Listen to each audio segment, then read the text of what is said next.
Hello, everyone, and peace of the Lord to all of you.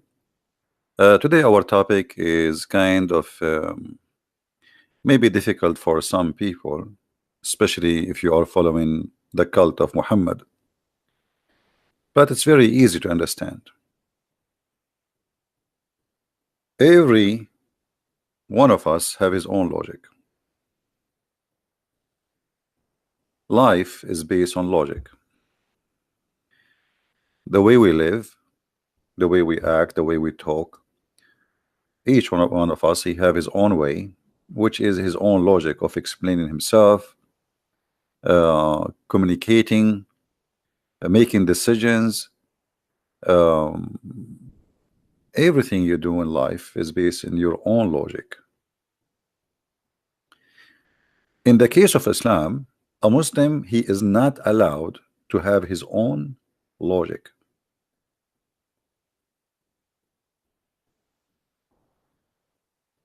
Which means reasoning is not allowed in Islam. The only reason you can follow is the reason of Muhammad. The only logic you can follow is the logic of Muhammad. The only food you can eat is the food of Muhammad. Anything you do in your life, you have no right to choose. You are just a slave of a man. His name is Muhammad. And because of that act of slavery, or let us say the pact of slavery, the second and the moment you convert to Islam, a Muslim, he says to you, I am submitting. The fact the word Islam does not mean submit, it means surrender. But let us go with the word submitting. You submit to what? To the logic of Muhammad. You are not allowed to think, you are not allowed to make decision, you are not allowed to be even a human as God he made you. You are allowed only to be as Muhammad wanted you to be. And today we will show the Muslims why I believe that not even one of them is a Muslim.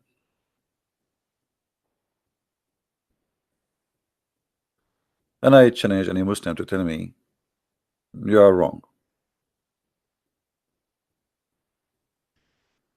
In the front of us in the screen, we have a very authentic hadith. And it appears in many places.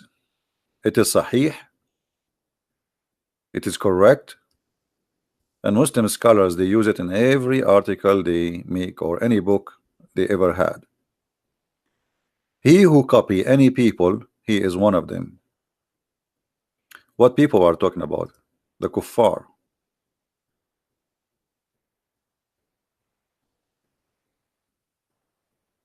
And copy in which way? Anything have to do your action, your life. As an example, if you dress like the Western, you are a Western. If you eat, if you sing, if you do it's anything you do, as long you are copying some other groups, they are not Muslims, you are one of them. How many Muslims today they are not copying other nations?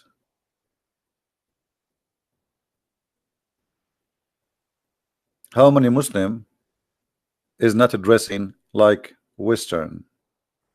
How many Muslima she is not buying the Western perfume and buying the Western lingerie? Actually, according to studies, #1 customers in the world for Victoria's Secret is in Emirates and Saudi Arabia.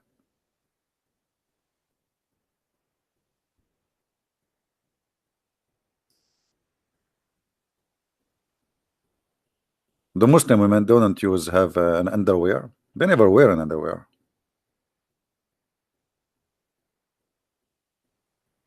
So anything you do, you are copying someone else. He is not a Muslim. That make you one of those people. And that goes for everything. And we are talking just about silly stuff. Like if you are a Muslim and you pay tax, that is horrible. That means you are one of them. If you live in America and you pay tax to America, if you live in France, if you live in England and you pay tax to those countries, you are one of them. So who is a Muslim today? Nobody. I'm just using the logic of Muhammad, not my logic. So don't judge me. Judge your prophet. Even Muhammad, once he saw a very famous man. His name is Umar ibn al-As. Actually, his real name is not Umar ibn al-As. It is, the translation is the Umar, the son of the pimp. But later they changed his name to make it al-As. The prophet, PBUH FMG SAW shortwave FM, saw me dressed in two saffron colored garment. What is the problem with this garment? Nothing. They just have some color in it. He asked, your mother, she commanded you to wear this? I asked him, shall I wash them out? He replied, you better set them on to fire.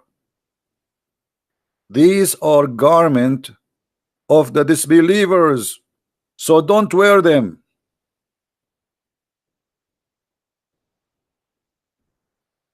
Do you see it? Do you see it, Muslims?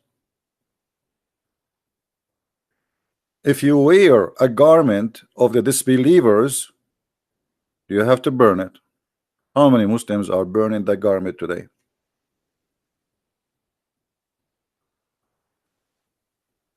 Did you see this Muslima? She became a congresswoman. She is wearing the garment of the disbelievers. According to Muhammad, she is a bad person. Am I the one saying that? No, it's your prophet. Now, what is the logic? Any Muslim can tell me why this guy he have to burn just because there's a color in the garment. There's no drawing, there's nothing.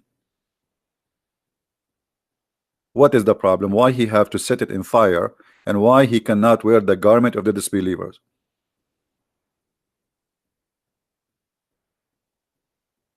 Do we have any Muslim?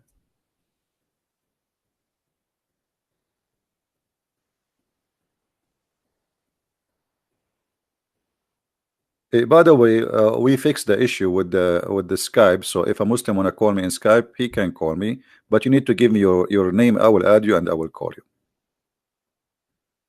All right. If you are a Muslim and you are really brave, which is unique,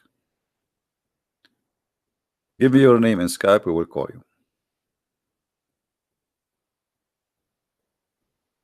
Any Muslim? Here you notice the hypocrisy of every Muslim who live Islam, and they claim that they are Muslims. Like this guy, what his name? Mimi Hijab. Mimi Hijab, he was wearing a suit when he was debating with David Wood. What is the other guy name? Samsi. What about the nurse of Mimi Hijab? Ali Dawa.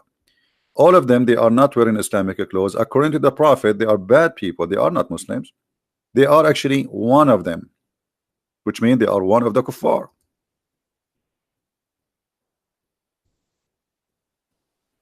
So look how the hypocrisy of the Muslims. They claim to be Muslims. They grow a beard, but yet they don't want from Islam anything make them, feel uncomfortable. So they fabricate their own version of Islam, right? They are wearing suit, they are wearing a tie, they are driving the kuffar cars, they are watching the kuffar TV, they are using the computer of the kuffar. All of this, you are copying them. The Quran spoke about the skills a Muslim should learn. What is the skills? Or even the hadith. Let us see the hadith first.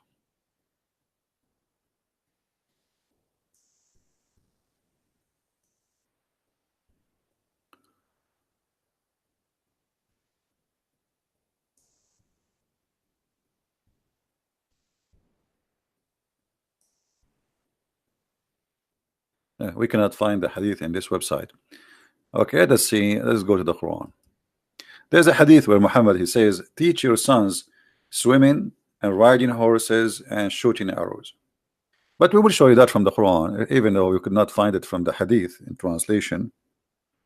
Let us see what the Quran says.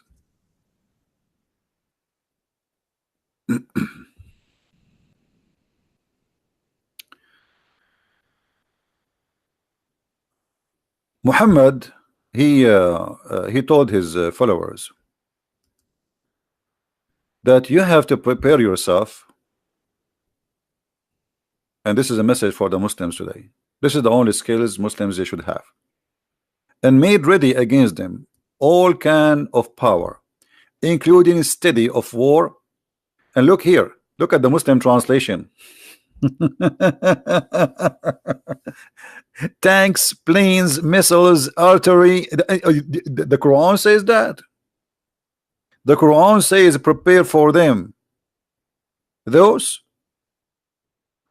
let us change the translation and try not to laugh with me. Actually, you know what? I'm going to open the same. I'm going to open it in different browser. Okay, hold on. You know, Islamic translation is a comedy. Is a comedy by itself. Okay, I'm going to put the translation of two translation next to each other. I'm going to change the translation. This is Hilali Khan. Let us go to different translation. Okay, let us go to Biktal.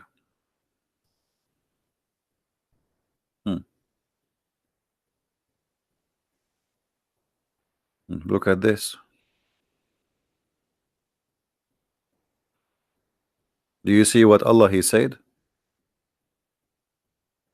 Horses. The horses in the other translation, it became tanks and missiles and cannons. Do you see what the horses is? Do you see about the miraculous change? Horses became tanks, missiles, planes. So the Muslims, even if they want to go in war, they should not follow anyone else. Like Muhammad, didn't he say don't copy the kuffar? Well, that's mean you should not copy them in any way. You should not use their guns, you should not use their weapon, you should not use their missiles. All the weapons of the Muslims are bought from the kuffar.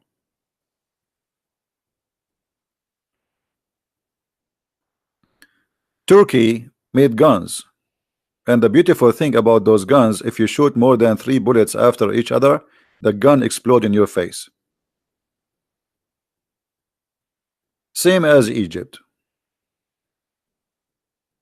They made guns.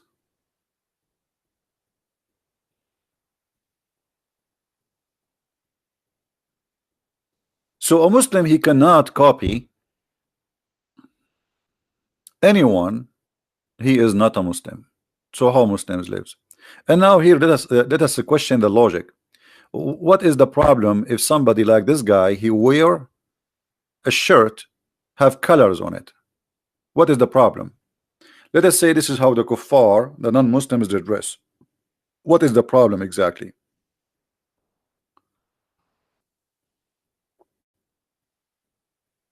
Who is going to be upset? Allah, the angels, who? Why? Any Muslim can tell us? Why Allah will be upset from you if you dress like somebody else?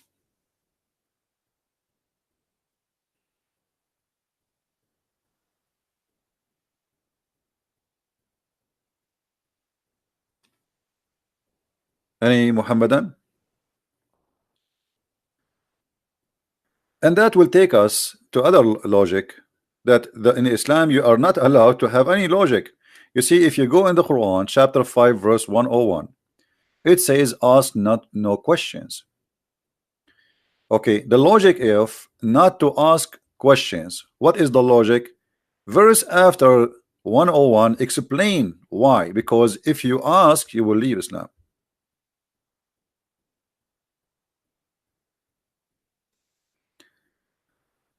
Have you ever heard of such a religion? What is the logic of saying ask no questions? Imagine I go to learn. I go to a prophet and he is my teacher, and I ask the teacher, can I ask you a question? The teacher says to me, in our school our logic is the following: ask no questions.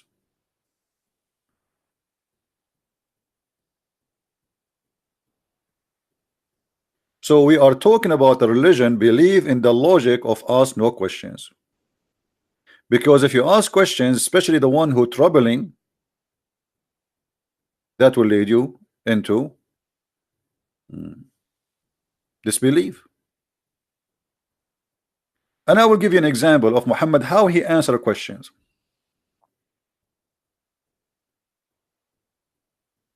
Let us see.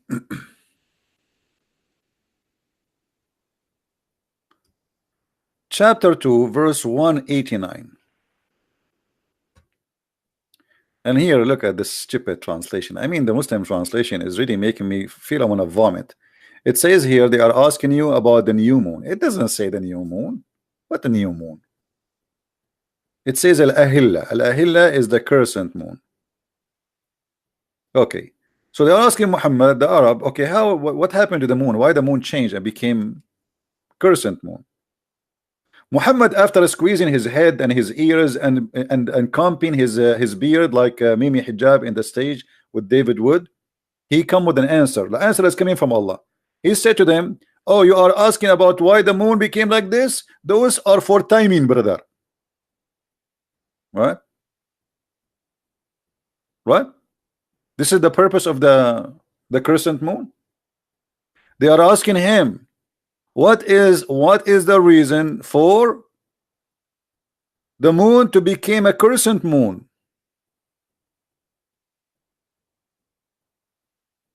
You say to them, because it is the way to know when you do Hajj.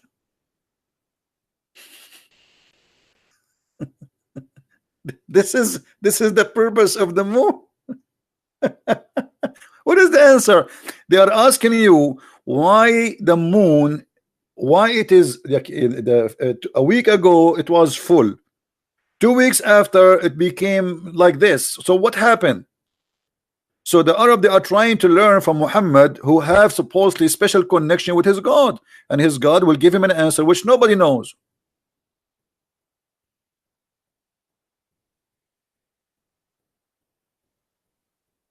And the answer is this is for timing, brother. This is the purpose of the question, and this is the answer. They are not us. This is something they knew. They already used those moon movement as a timing, the beginning of the month, the end of the month. They already do that, and they are practicing Hajj before Islam. So they are asking you about the crescent moon. So what is the crescent moon? Why it is crescent? Here we notice always how Muhammad he go in a cycle of not to answer. The best answer is don't answer.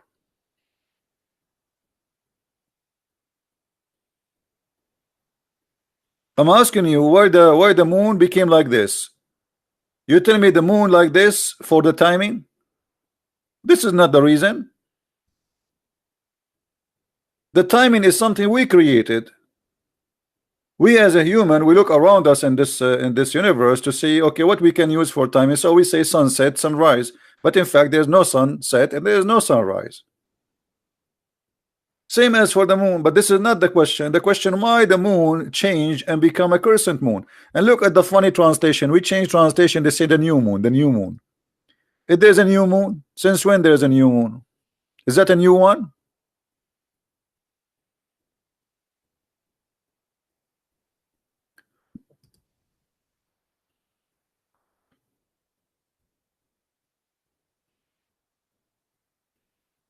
No.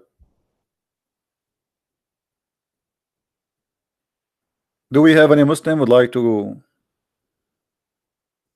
The same thing. If we take the word yas'alunaka, which means they ask thee. If we take this and we paste in the translation in the search engine,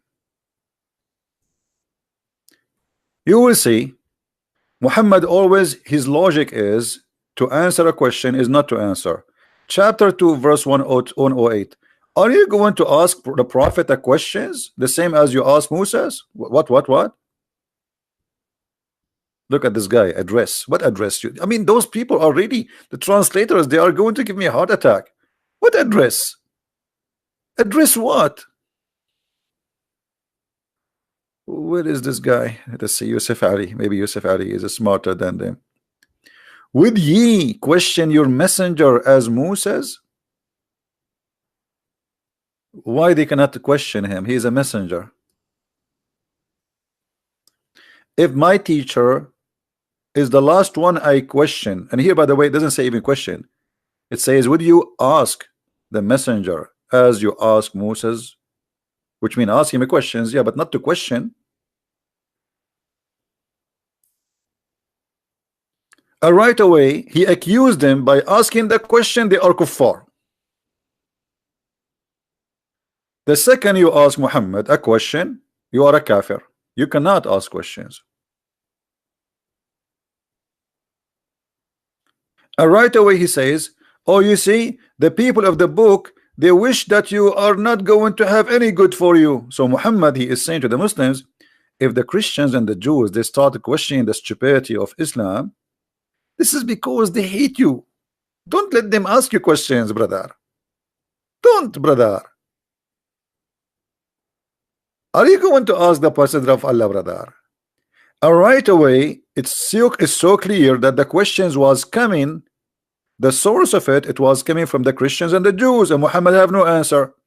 So the second you ask Muhammad, he says to them, oh, are you going to ask the same as they asked Musa? So what? They asked Musa, and Musa answered them. Musa, he did not open his eyes in his diaper and he found himself a prophet. For sure they asked him a question. For sure it took them time to believe he's a messenger of God. For sure they, you know, there's a process to go through. People will not believe anyone come to them and says I am a prophet. So this is the logic of Muhammad.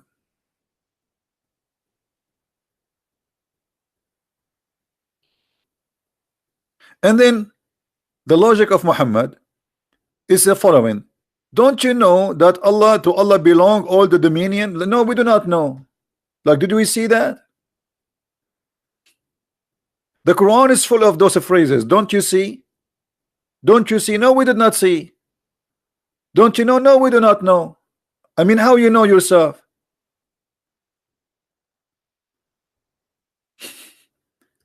You know what I'm saying? When you say to me, don't you know? That's mean I know. But how we know that to Allah belong to the dominion of the earth and the heaven? How we know that? What is the confirmation?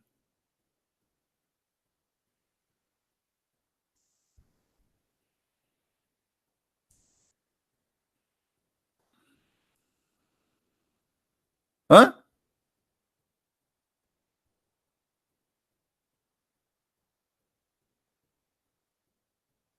How we die?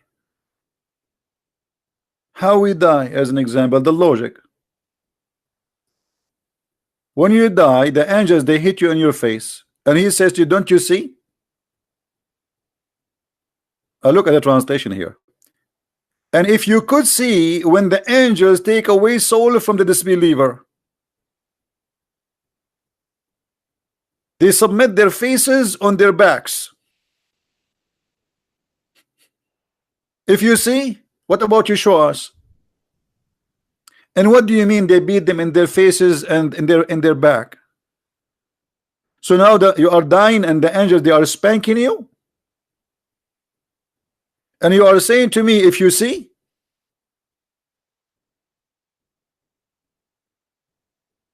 they are spanking your face, but you are a soul.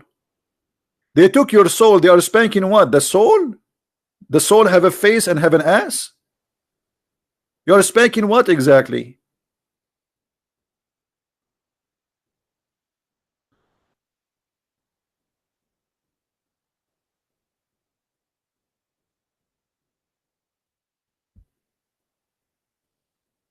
Hmm. This is the logic of Muhammad.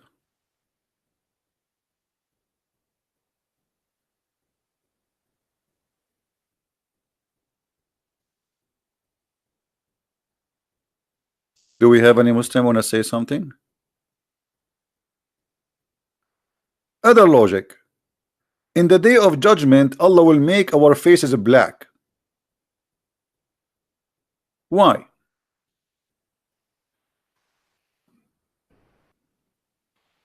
Why in the day of judgment, all of us, we don't believe in Allah, Allah will make us black? And by the way, I have no problem to be a black. Actually, I wish. At least I will find someone to marry me. Hmm? All of us, because we don't believe in Allah, Allah will make us a black. Why? Why? Are you saying to me that the white people are good people and the black people are the evil one? This is what it says. This is what the Quran is teaching. Anyone who don't believe in Allah, Allah will make him black, and then He will throw him in the hellfire.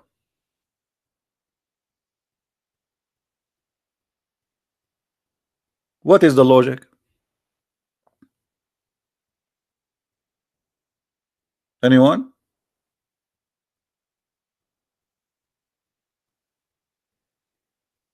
Who is a Muslim have a logic?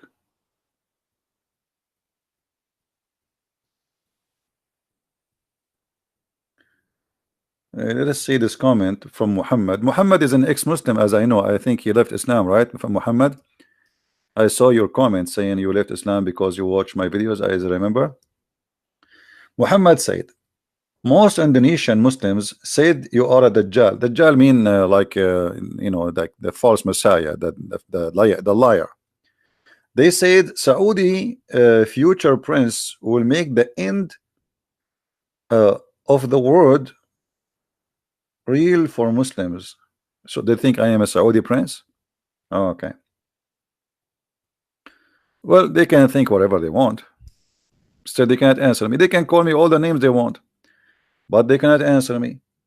Why, instead of saying he is Dajjal, well, get him busted, call him. Call him and show everybody that this guy is a liar. Everything I say, I show it in the screen. Guys, does it say in the Quran? Is this the Muslim website? Is it the Muslim translation? Who is the Dajjal? Who is the liar? Here we go. This is the Muslim translation. Hilali and Khan. I have nothing to do with it. I am not even showing my own translation. So who is the one when I answer us? Why Allah in the judgment day will make us all as a black because we don't believe in him? What's wrong with being black? What is the problem? I like to be Indian too, not only black. They have a very spicy, nice food. And Indian people, they are very nice people.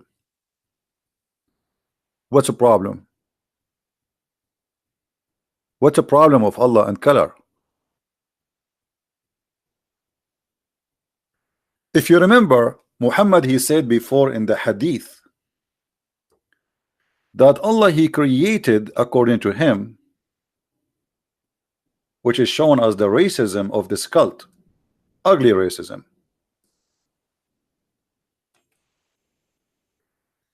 That black people are created since the beginning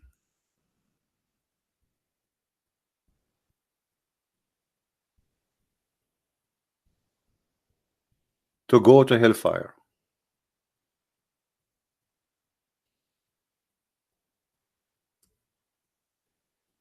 Right?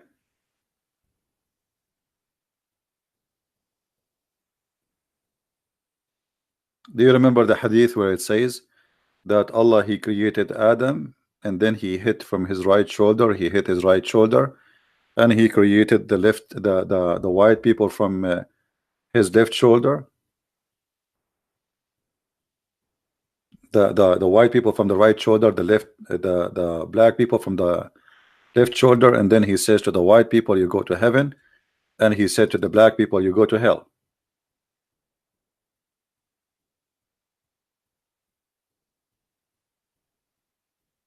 That is the logic of Muhammad.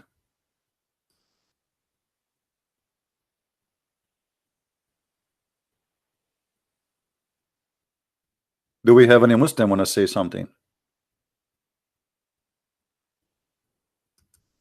What is the logic?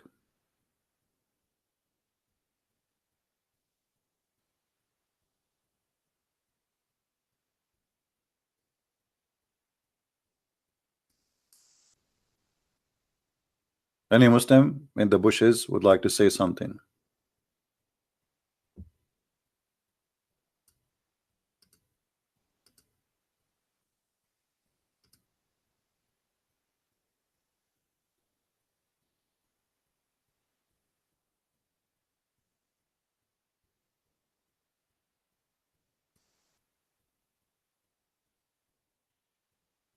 Anyone? And by the way, I'm trying to open the website which says the hadith in English, and look, the Muslims, they deleted that hadith since we are using it to expose Islam. But I think we have a snapshot. You can take a snapshot from the videos, previous videos.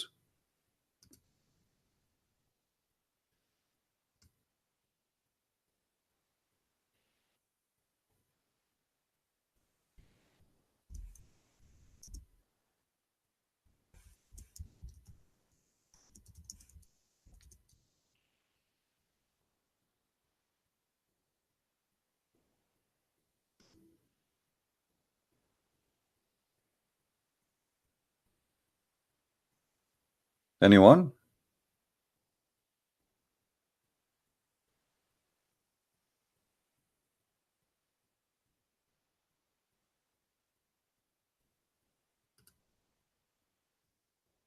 Nobody?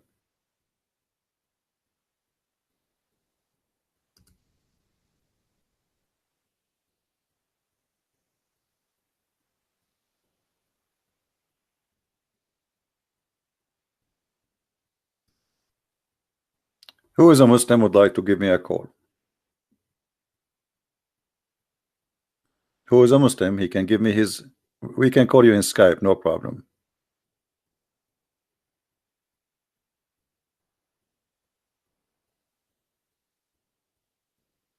Anyone?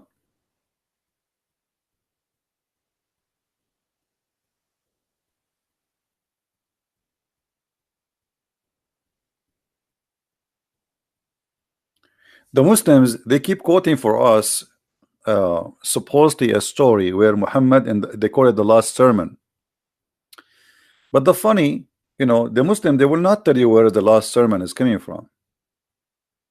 Is the last sermon is an authentic hadith?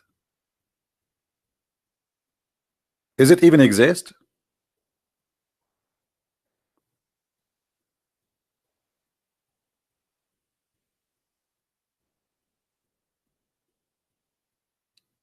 Any Muslim?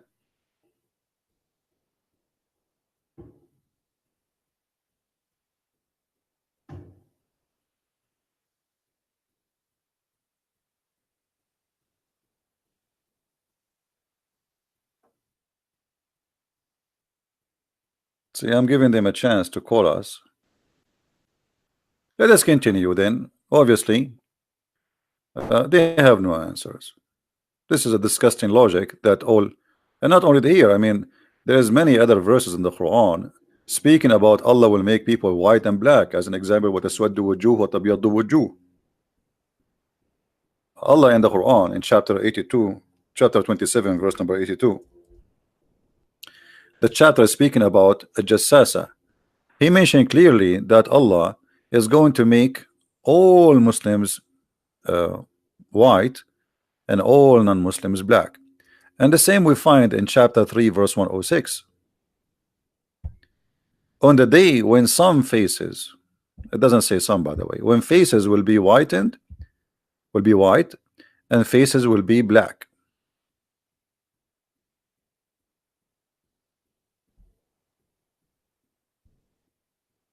So this is repeated all over the Quran.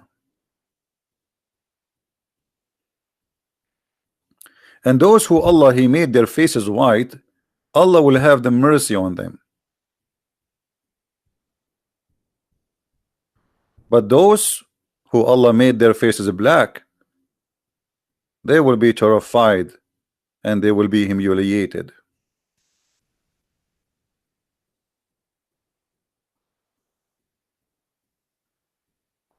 Any Muslim have something to say?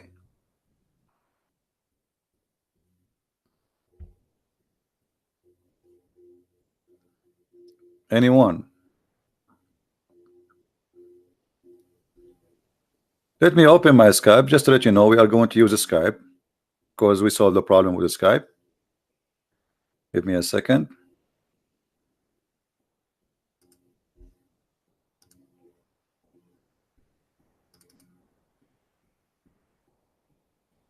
Let us see if there is any Muslim have the courage and the knowledge to call us and to answer.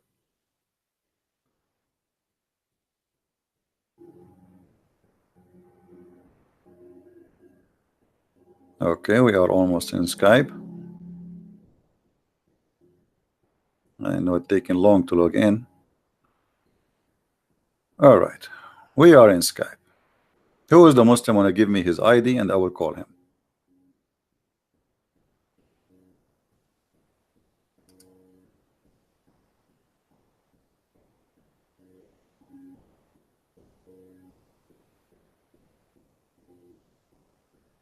Anyone?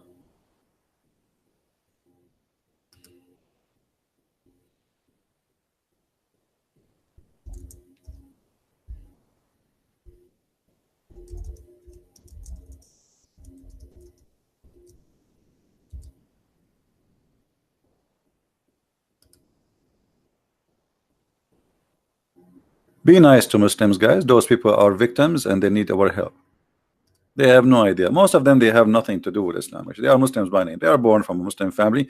All what they know about Allah is Allah, Alhamdulillah, MashaAllah, Alhamdulillah, and nothing more. They have no idea what is Islam. You ask a Muslim what is Allah, they don't know. They will say to you is the creator. I did not ask you what he do for a living. Who is Allah? What the word Allah mean? They do not know. They pray to their God in a language they don't speak, and even those who speak Arabic, they don't understand the Quran. You know, when Muhammad in his time, he said to the Arab, not the Pakistani who have no idea what he's talking about, why you cannot understand the Quran?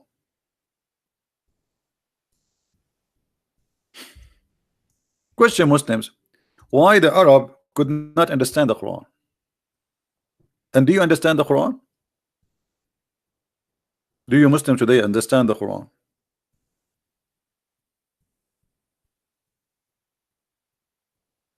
You don't.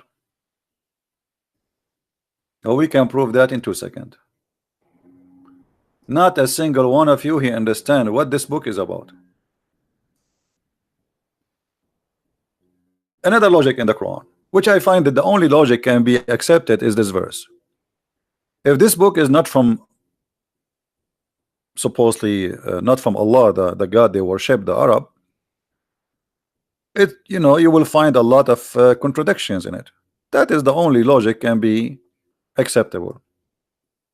But this logic does not stand for itself.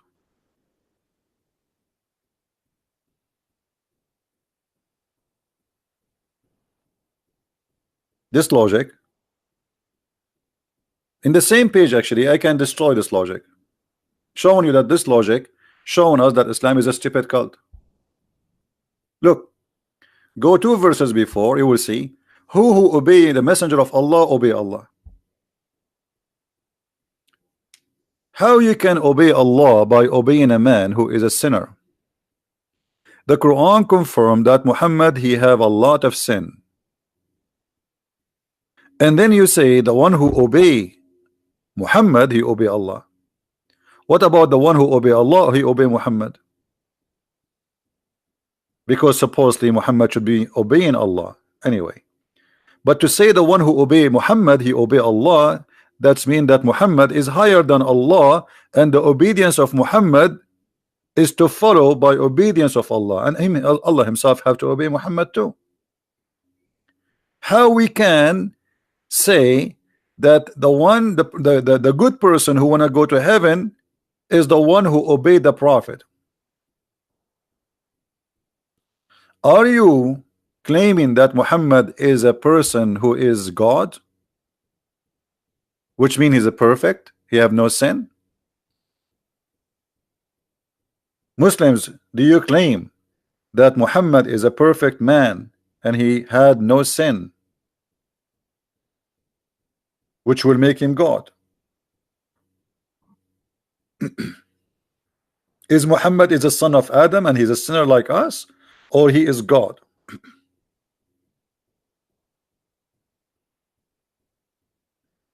What kind of logic this logic is? But the logic here is simple. Muhammad, he is Allah. Allah is just a puppet. Muhammad, he used him for his propaganda. Muhammad, he got horny. He make verses says any woman she wanna give her panty to the prophet. That is the logic. Obey the prophet. Muhammad, he made verses says the best of the booty for the prophet. That is the logic. Obey the prophet. Muhammad, he says the fifth from every attack go to the pocket of the prophet. That is the logic. Right?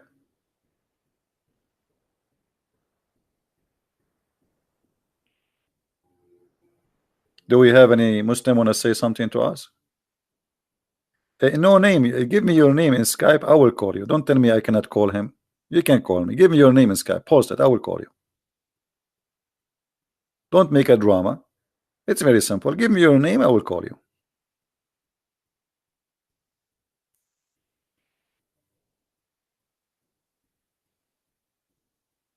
A Muslim will speak about calling me for the coming 10 hours, but he will never call. Just give me your name and I will call you.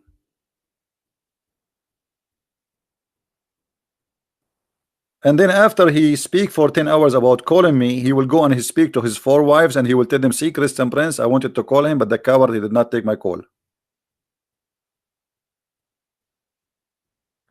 What is my point? This Muslim is asking me what's my point. He is listening to me for the last 30 minutes and now he's asking what the point. That is the point, that you are not listening. Because if you are listening, you will not asking what's the point. I just made my point. How you it says to you, obey Muhammad.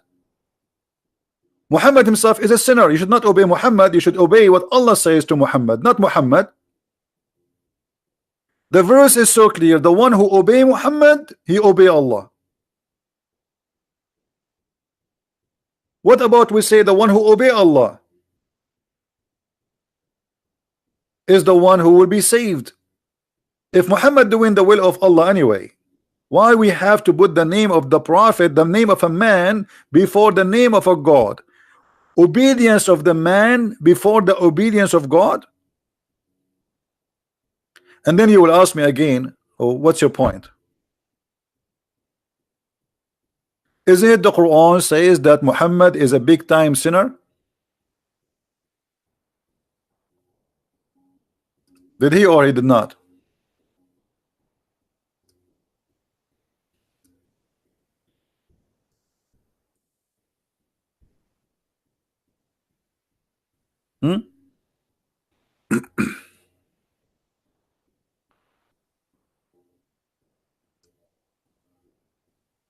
Any Muslim? The Quran says Muhammad is a big time sinner.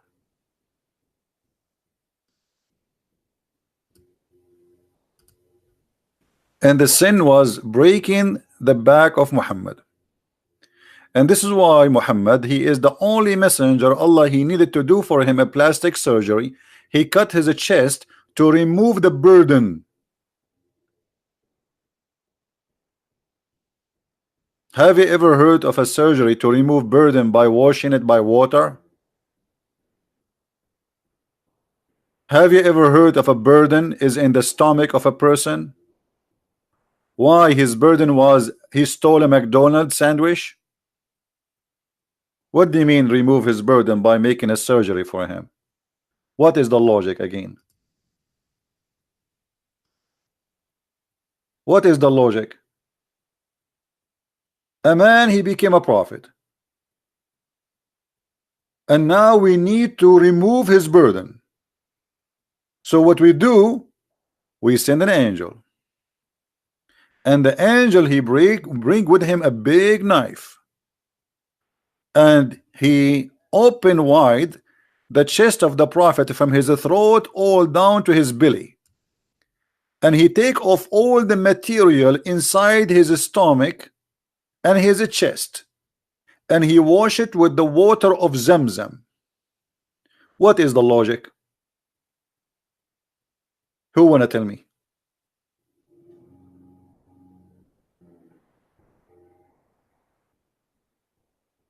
Anyone? CP, show yourself. What about you say to Allah, show yourself? Me and Allah, we are from the same kind. We cannot speak unless we are from behind the curtain.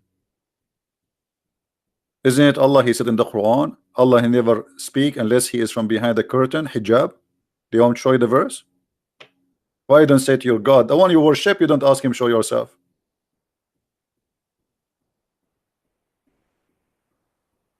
Any Muslim have an answer? What is the logic to send an angel, his name is Jibreel, with two assistants?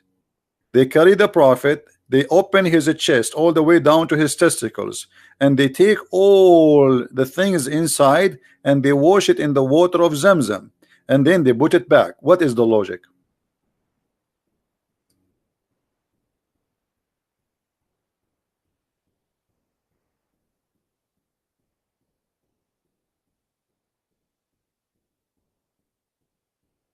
Any Muslim? I mean, why it's so hard to tell me what is the logic? What is the purpose of this? I'm doing this for money. You can say this is your logic, no problem. But I can show you that you're a prophet. He do everything for his penis and his money. Here we go. Let me show you. This is your prophet saying you cannot meet with him unless you pay him first. Me, you are here for free. Are you paying me? Do you pay me to come here? No, it's for free. I give it from my own time and nobody forced me. And nobody here, no one here pay money to hear my voice. Everybody, including you. You are a liar like you're a prophet. This is the Quran. Oh, who you believe. If you want to consult with the prophet in private, spend something. Do you see it? Do you see it? What is the logic? Why you have to spend something in order to see the prophet? I will tell you why.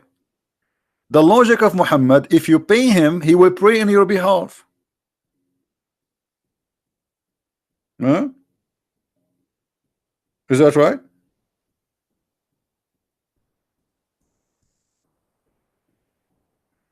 Have you ever heard of a prophet, if you pay him, he will pray in your behalf? Chapter 58, verse number 12. Guys, have you ever heard a Christian prince saying, if you give me money, I will pray in your behalf and you will be forgiven? Never. I am no prophet. I cannot forgive no one. I cannot help anyone. And me, myself, I'm a sinner. You're a prophet claim. If you pay him, he will pray in your behalf.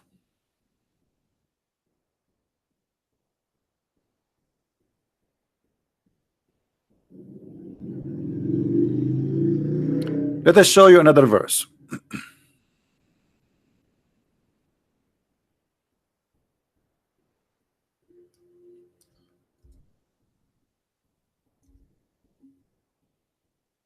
Muhammad, he need a mortgage. He need your money. If you give Muhammad the mortgage, what he need, Allah will forgive your sin. Read carefully. If you lend Allah a goodly loan, he will double it for you, and he will forgive you. And Allah is almost appreciated of your reward and forbearing.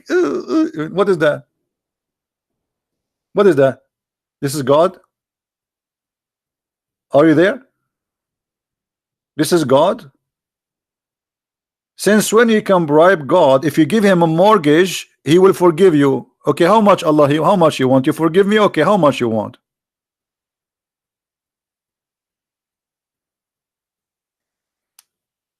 Are you there? The guy who's talking about money. What is the logic? Why, if we give money, Allah forgive us? Why?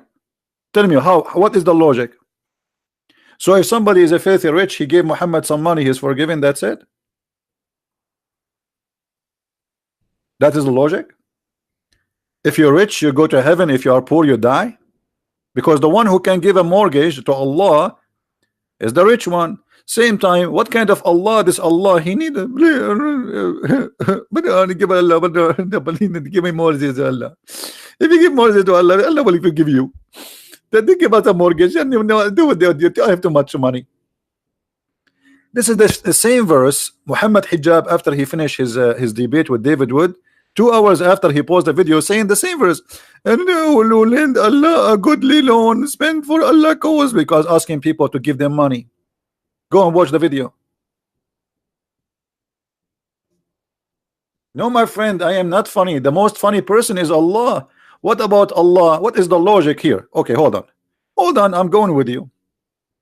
You tell me what is the logic of this verse. Today our topic about logic. What is the logic of this verse in the Quran? Read carefully with me, Muslims.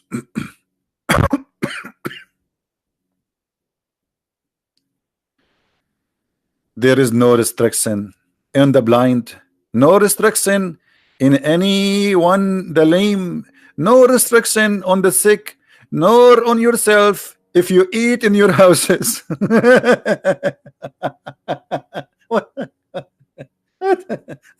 What is the logic? This is God. He went to his bedroom. He spent 10 billion years in his galaxy private room to write for us such a magnificent verse saying if you are blind, you can eat at home. And if you are a person who cannot walk straight, you can eat at home. And if you are not any of those, which mean the blind or the lame, you can eat at home. So what the point? We are eating home already. A human being, since he was created, he eat at home. Where he eat? In the restaurant? Where Adam used to eat? He used to eat in the restaurant? In Starbucks? What is the logic? Don't you think this verse is too late? So after thousands of years of Adam, we come to me and says to me, there's no problem if you eat in your houses. If you are blind, you can eat at home. And if you are a lame, you cannot eat, you can eat at home. And if you are not any of them, which make it more horrible. I mean, okay, I thought there is like some special case. No. And then the story continue. Or the houses of your father. Like, what the heck? I was eating in the house of my father all my life. Or the houses of your mother. What? Allah, he gave me a license to eat in the house of my mother? That's wonderful. I'm really surprised.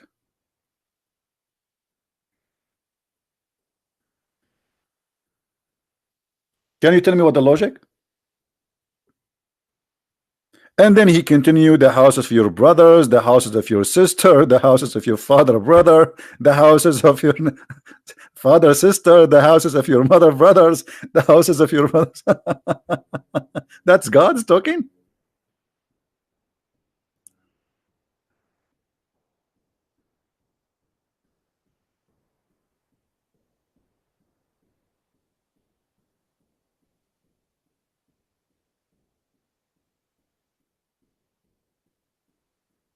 What do you think?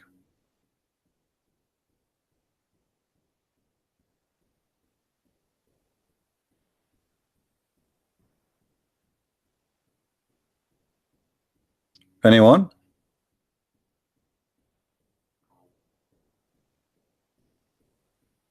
And then at the end he says, don't forget that. And there is no sin.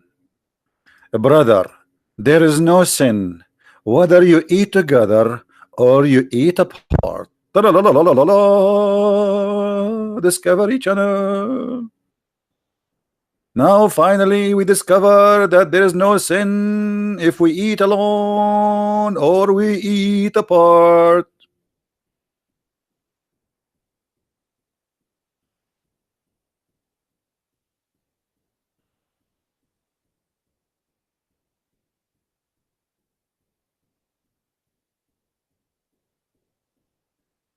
Anyone?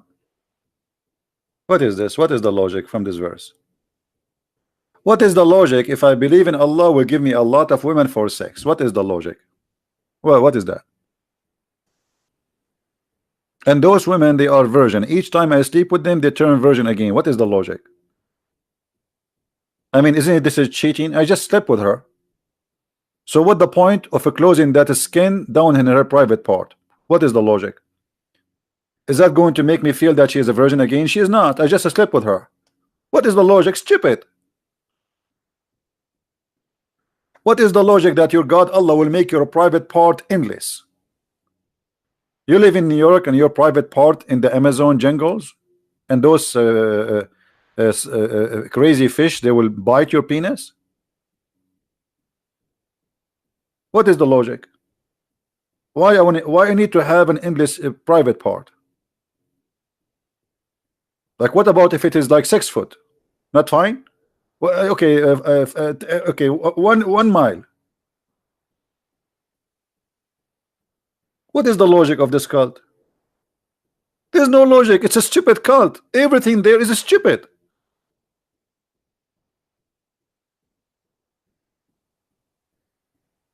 And this is why you Muslims, you have nothing to say. You can call me names, no problem. You can threaten me, no problem. But you don't have a logic even for what you do. What is the logic? If I die for Muhammad, I will go to heaven and Allah will give me extra women because I died killing people. This God, he enjoys shedding blood and seeing people being killed. What is the logic?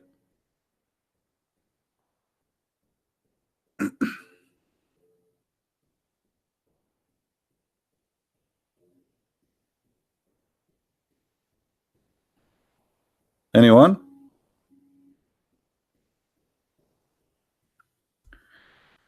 Your name? Okay, let me call you, my friend.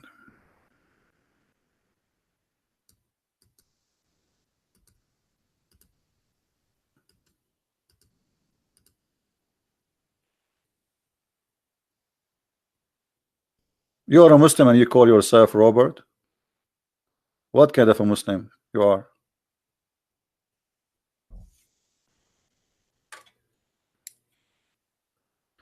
All right. Hold on, let us fix our microphone first.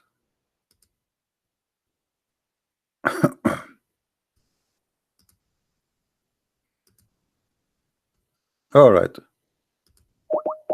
Mr. Mickey Mouse. I just called you, you aren't answering. Why not? You hang up.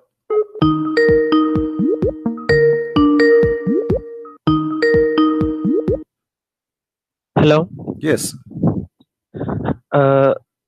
So I'm not a Muslim in the first place. So why you want me to call you then? I just have a bit confusion about the Quran and the beliefs of it. Okay. So I was a Christian. So I was a Christian, and I was just checking for what is the truth in between the religions, because I had a bit confusions about the Trinity. So I was just checking why you about have what's confusion the about the Trinity. What is the problem with the Trinity?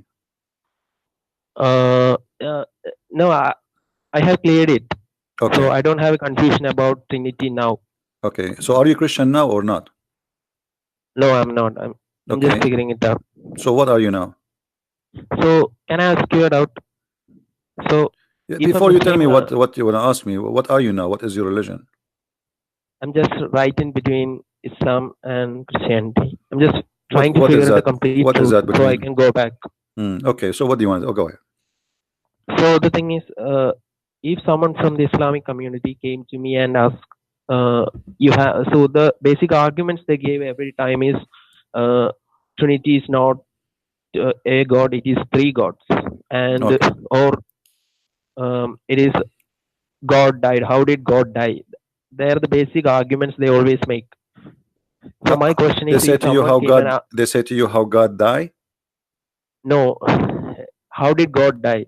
How can God die? Okay, but this is the same logic will prove Islam to be a false cult, because if Jesus will not be God, for he did not die, for he died, in Islam Jesus did not die until now he's alive. That means Jesus in Islam should be God. Yes. So if if someone came to me and asked me, is Trinity God? How can I prove? How can I prove to them that Okay, but are Trinity is you not three gods, but it did is I one answer God? you about the first one about what how God died? Did I answer you? They say Yes, how Jesus yes, died I have. and he is Uh, God. Okay, well, according to this, yes, if the logic is that if the death of Jesus will not make him God, he cannot be qualified for being God. That means Jesus cannot be a human too, like anyone, because until now he's alive and he is living in yes, heaven in yes. Islam. I have. Okay, Uh, so this is a I stupid have argument. watched This is a your. stupid I have argument. watched your previous Hmm. debate, so I know that Okay. you have Secondly, no, previously let us studied, so my let doubt us about answer it is no, cleared. let us answer this one first because we are not done.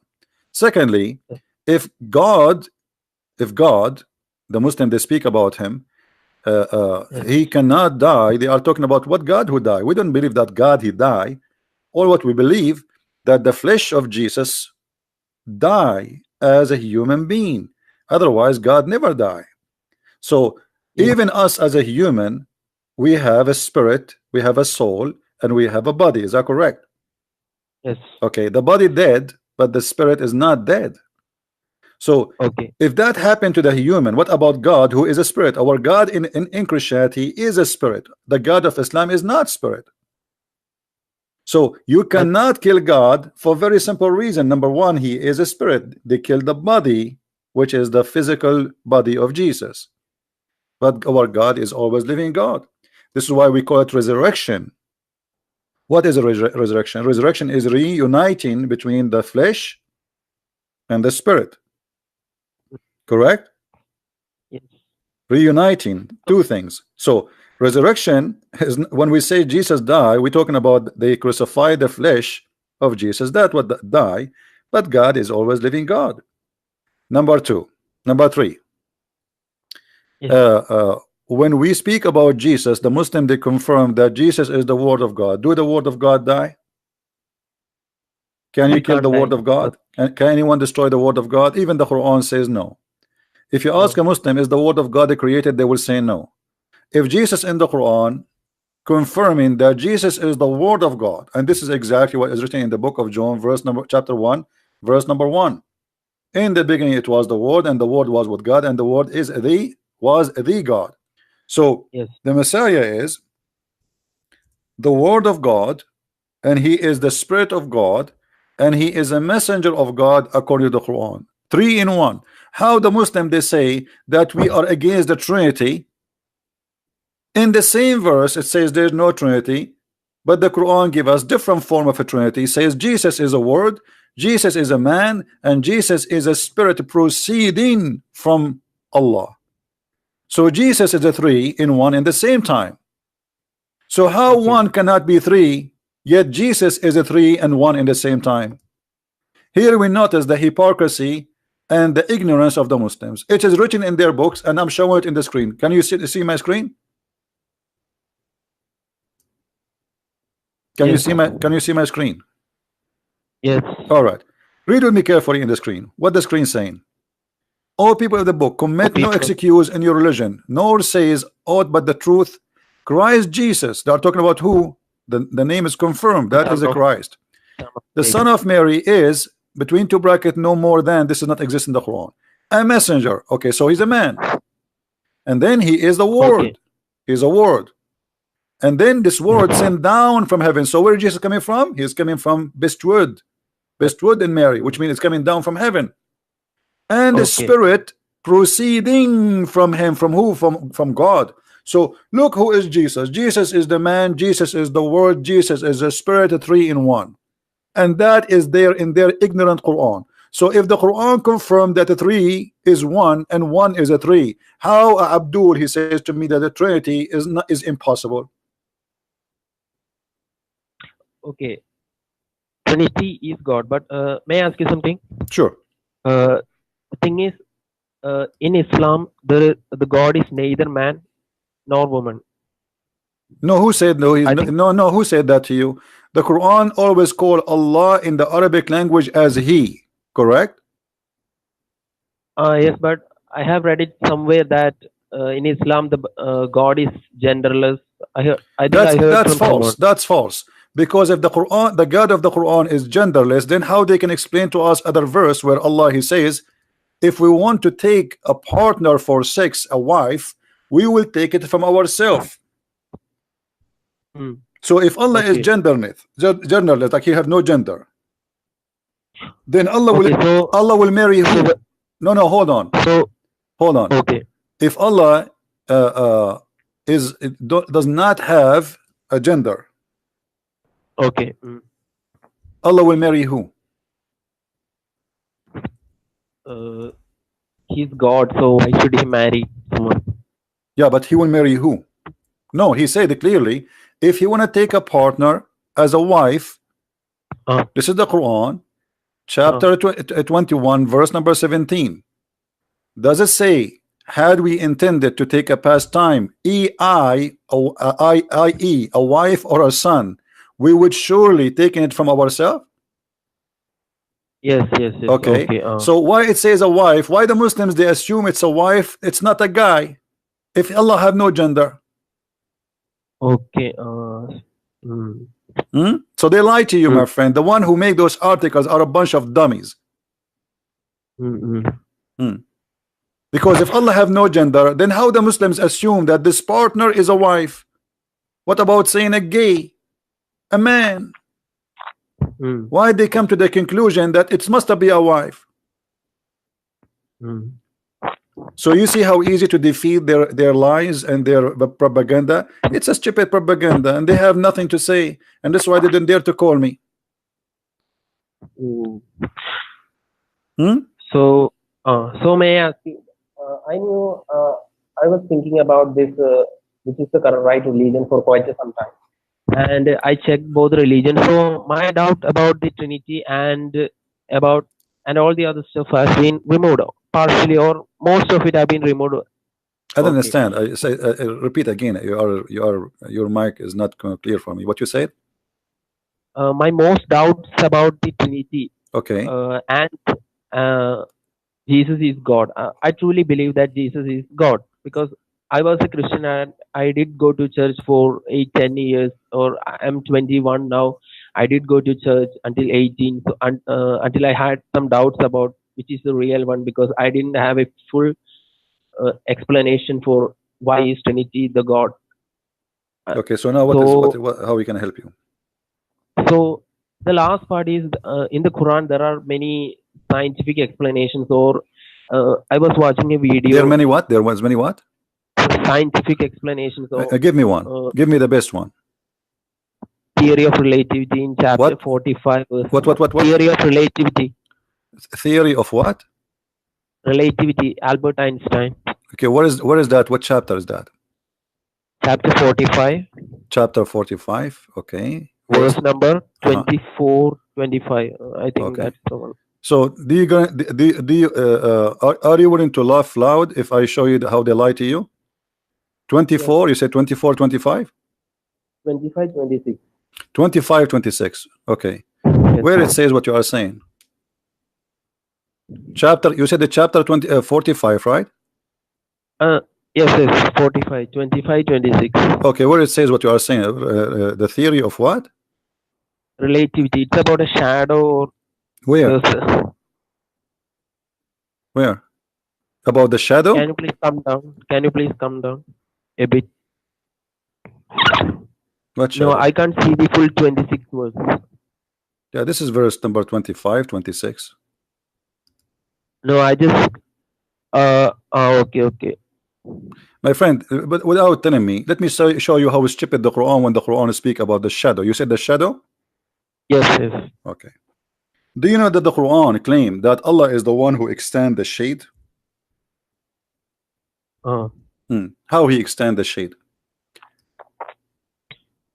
That's the verse. I think that's the verse. A little by little, something like that. Yeah, what little by little? The Quran here is saying, have not you seen how the Lord spread the shadow?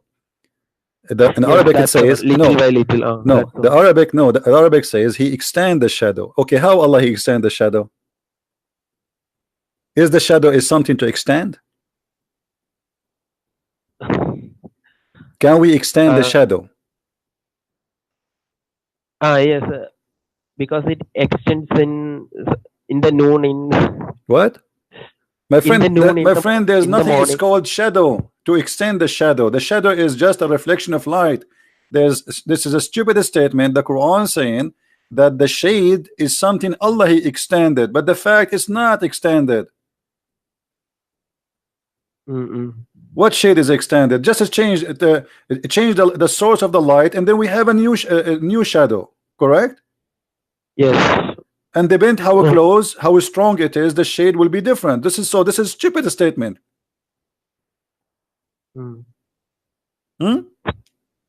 As long you are talking about this, do you know where the sun goes every day? In the muddy pool, something. Okay, so Muddy pool. how you say to me the Quran have science and the Quran says that the sun set in the murky water? No, I don't believe in that, because So what do you mean no, don't believe? No, hold on. You believe in this, but you yes, don't believe in that. The Quran is one book. no, I don't think that's the truth, because the muddy pool thing is completely false. I just want to know if this is right, because this is one of the most. None of their claim is right and it's false. You can read my books. I have two books, not only exposing the lies about miracles in the Quran, they're giving you a lot more beyond the Muslim ability even to know about the religion. So all of these things is a lie. And here we go. I will give you another opportunity. Give me different lie they give it to you about science. Choose anything. What should I choose? Choose any lie they gave you about the science, something you think is convincing for you. This is the one, because they sometimes say that in the Quran it says the sperm of a man comes from the midrib. I think that's completely false, and that's a false statement No, from the give Quran. me something is convincing for you. Don't tell me that something is not convincing for you. Something you think maybe it is possible to be right, to be true. This one was convincing. The previous one I just gave you, it was convincing for me. I mean, come on, my friend. You said you are 21 years old. You are smart. I mean, this is stupid. To say that Allah He extends the shade, this is stupid. Allah did not extend the shade. This is stupid. This is extremely stupid. Because the shade is not something exist to extend. How we can extend something is not exist? So you see, I can say I extend the length of something, but not the shade, because the shade is not something to extend, does not exist. Right? Okay. If you have a flashlight, at night, you can make your finger look like it is 100 foot tall, correct? Yes. Okay, but does that mean I extended your finger? That's stupid, you know. So what else? No, nothing else. Are you sure? Choose anything you want, just to show you how stupid what they claim about science. Their science is nothing but a fabrication. I think I heard a lot of debates from Zakir Naik because of Zakir Naik. Zakir Naik is an idiot. He did not know anything about his religion. Yes, he talked a lot about evolution, but I don't think that's convincing for me, because okay, as long as Zakir Naik he spoke about evolution, like what? Do you remember anything he said? No, I don't think he was convincing about evolution, because I studied a lot about evolution in class 12th, and it doesn't seem to correlate. No, actually the Quran teach about evolution, but in the wrong direction. As an example, the Quran claimed that Allah He made the Jews because they broke the Sabbath, pigs and monkeys. So Quran teach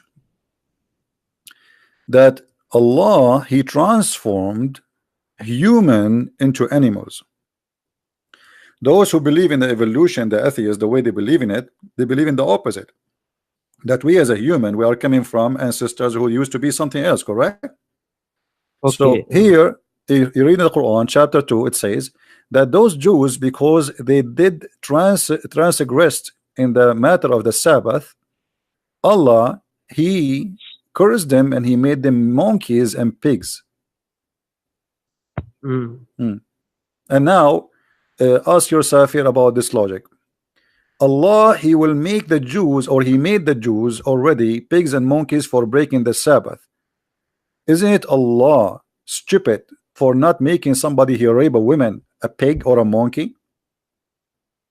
I mean, which one is more harmful? Somebody doing fishing in Saturday. The story here is about a bunch of Jews that did fishing in Saturday. So who more deserve a harmful punishment? Someone he raped a child, or someone did fishing in Saturday? What do you think? In the Christian perspective, it is No, somebody. I'm not talking Muhammad, about Christian perspective. Forget about Christians, Jews, Hindus. I'm a human being. You are as a human being. If Yes. somebody rape a child, you have two people, they commit a crime. One of them fishing in Saturday, and the other one he rape a child. Which one deserve a severe raping punishment? a child, he deserve Okay, punishment. so He why deserve Allah did not make one person in this earth who rape a child a pig or a monkey? But yet those who they did fishing in Saturday, he made them pigs and monkeys. I mean, how stupid this story is, right? Yes. This is a story does not even fit for kids. Even kids who they are 6 years old, they will not believe it. And until now, Jews, they are fishing in Saturday. So why Allah is not making pigs no more? The Jews now, they have even festivals in Haifa in Israel for gays and lesbian, and they do it in Saturday. Where is Allah? So for fishing in Saturday, Allah made those all the Jews who exist in this island, he made them pigs and monkeys just because they broke the Sabbath and they fish in Saturday because they are hungry. No. It's a stupid religion. Yes. Do you agree? Yes, because Okay. it should be punished.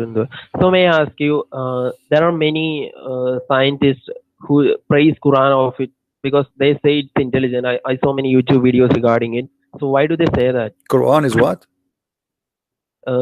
It's a masterpiece. They're scientists, they're physicists, they're chemists, and they My call friend, it all a of this masterpiece. is fabrication. All of this is fabrication. Nothing there is truthful. Nothing there is truthful. You know, like I saw once a conference, they invite somebody, his name is Dr. Moore something, and they told him the Quran says that Allah, he made the egg like a leech, but the Quran never spoke about the egg and never spoke about leech, the insect. The Quran claimed that the sperm transform into a congealed blood. So they lie in the translation in that conference, and they make this guy, I don't know if he is honest or not, but they gave him a translation which is far away from the translation, and he said this is fit with science. But the fact the Quran never said that, and we can open the verse right now, and you will see that the Quran is a stupid book. What is your education about how the human being is a production happened? Do you know? Yes, it happens from the testis, human testis, Okay. male testis. All right, look at this here. And we made the nutfa.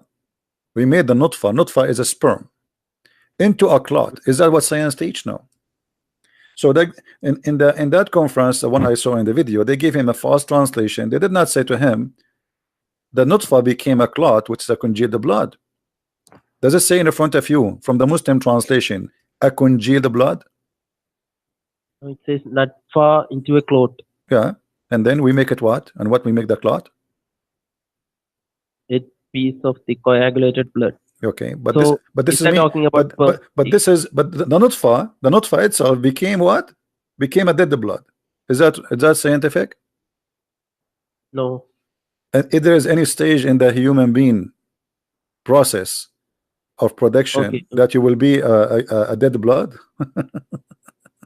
So what is the nutfa the human sperm, male sperm? What? Is the nutfa referring to the male sperm or human sperm? This is male. No, this is the male.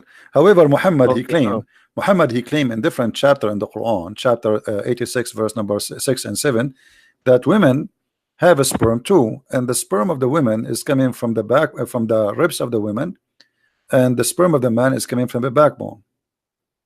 You see it? Okay. Is that scientific, or this is stupid? No.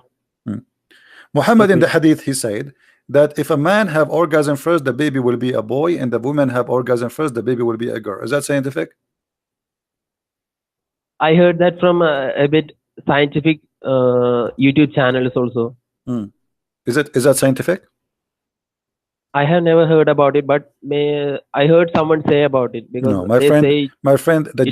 the gender of the baby have nothing to do, and the look of the baby and the existence of the baby have nothing to do with the women having orgasm at all. Because the women, she have orgasm or she don't have orgasm, she can still deliver a child if she have sex. Is that correct? Okay, yes, So because what does that's have to what I do with learned. the you know, That's this what. is stupid. So Muhammad, he claimed that women have a sperm and it's yellow and thick, and man have a sperm, it's white and and thick. Sorry, the woman is yellow and thin, and the man is white and thick. And this is absolutely false, because women, they don't have a sperm, Mm-mm. and it doesn't matter who Okay, have that. orgasm first. The gender is about the sperm, the semen. When one semen goes, that semen is going to make the decision. The semen itself will make decision what the baby will be. According to Muhammad, the last thing will be decided by Allah is the gender. And Muhammad, he claimed that a human being, the sperm of a human being, stay inside the woman for 40 or 50 days. Do you see the screen? Yes, I see it. Okay, is that scientific or this is stupid? No, it says the man's water is thick, and I don't see the verse you just said.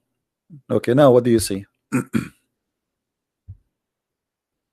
you see No, I it don't now? see it. Okay. Means for 40 or 50 days or 40 nights. Is that Uh, correct or this is a lie? it's a lie because Hmm. it's 9 months or 10 months. 9 months. One lie will make me what? Will make me a liar. Do you agree?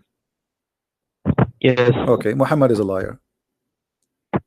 Yes, because I mean, in many. how many lies until now I showed you? Isn't it enough to prove that Muhammad is a liar?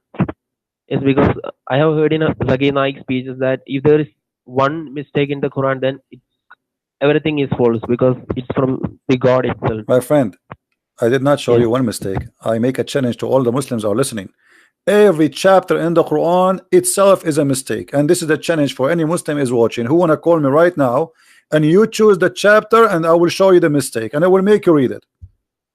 How is that? Any chapter in the Quran. You have 114 chapters. Name the chapter for me and it challenged me to show you the mistake. Anything you want.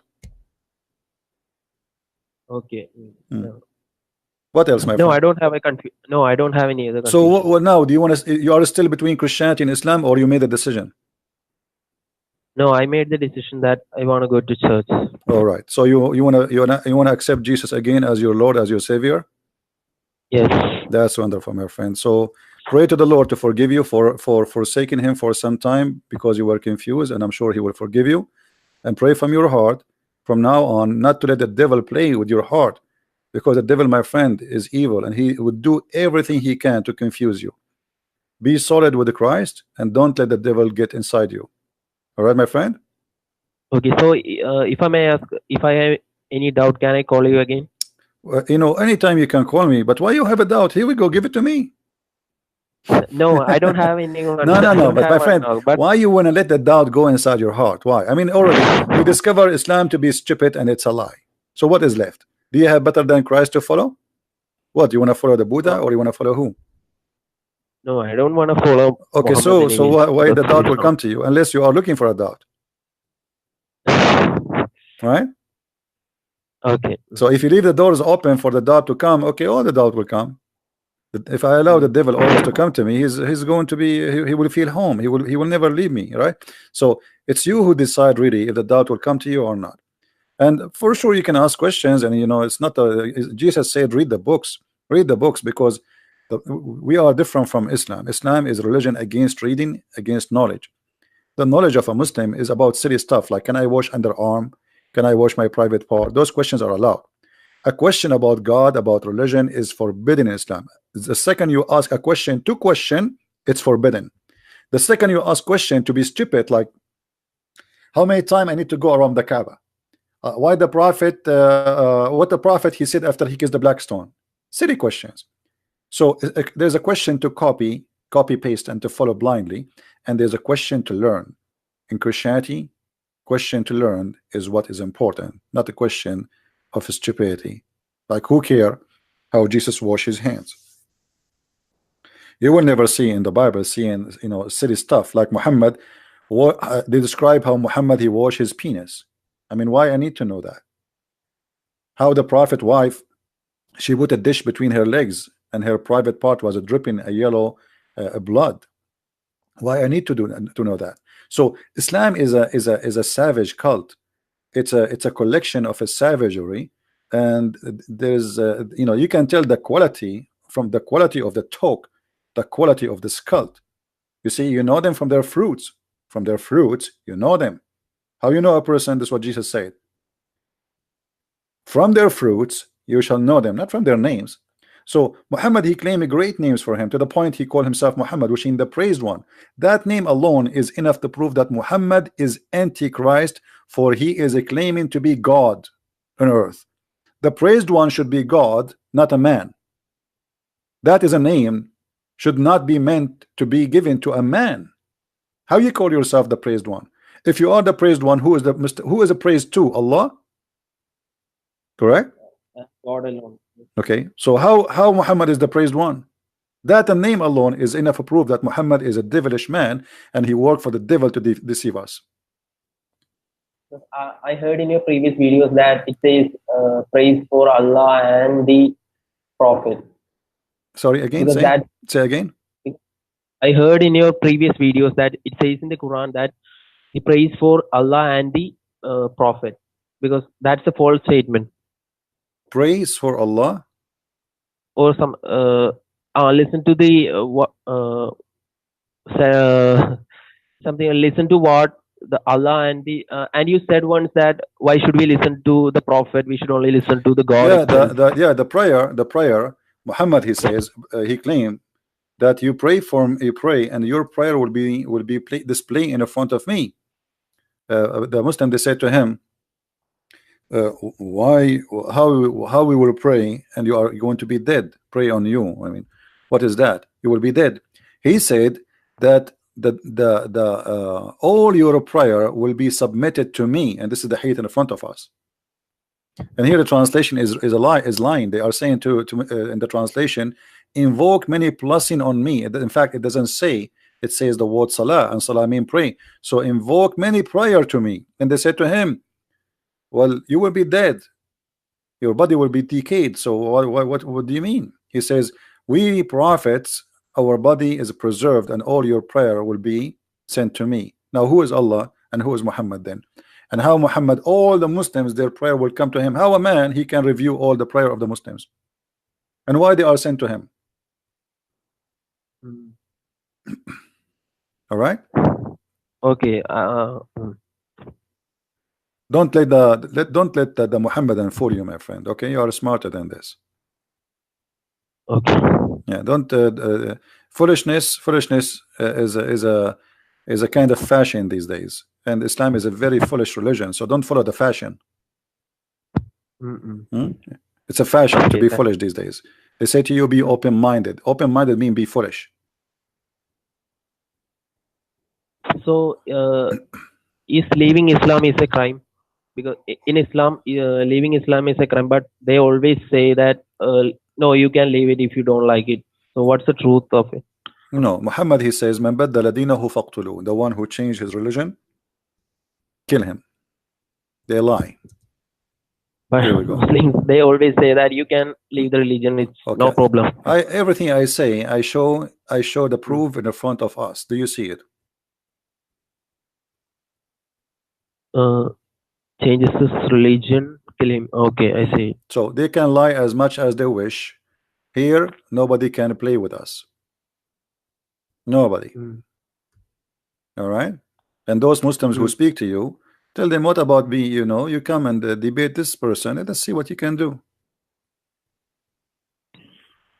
Okay? I heard in a debate between a Christian and a Muslim, the scholars, and they were talking about the Jews, the book of the Jews and the Quran itself talks the same about the about Moses and all those prophets, because no, the first I'm talking about the first 5 chapters of the Bible is different from what's No, taught by the everything in Jews. the Bible is different from the Quran. The Quran is a stupid book. There's nothing to share with the Bible. Muhammad, he stole some stories from the Bible, but they are not the same. So is the first book As an in the example, Bible and the text of the Jews the same? the Bible, our Bible is the text of the Jews in the same time. When we say the Okay. Bible is the book of books. It's not one book. Mm. So when we say the Bible, we mean the Torah too. Yes. Okay, The first five books so of the the book of Bible. the Jews, you see, because Muhammad is a liar, he did not accept the book of the Jews before him. But for us, we accept every word in the book of the Jews, which is the Mm-hmm. Torah. For sure, there's other books which is not really, even it's not holy for them, you know. So we accept the books and we correct the Bible. The Bible is a collection of books. Mm-mm. Okay, thanks. All right. Anything else? No. All right, my friend. Thank you very much for calling. Take care. Happy for you that you regain your faith again and you became and you accept to Christ to be your Lord. All right. Stay firm. Don't be a fool. All right. Do we have any Muhammadan? Call you? Okay, what is your name? Are you a Muslim? Perisari?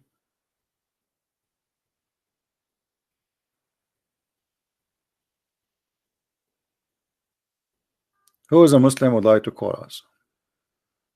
You are agnostic? What does that mean? Agnostic for me is someone he is not sure about his gender. Like he's male, he's female, he's male, he's female, he's male, he's female. He have a mirror in the front of him. He look at the back, he is female. He look in the front, he is a male. Then he look at the back, he is a female. Well, stay who you are. I don't care. Now, do we have a Muslim when I talk to us or not?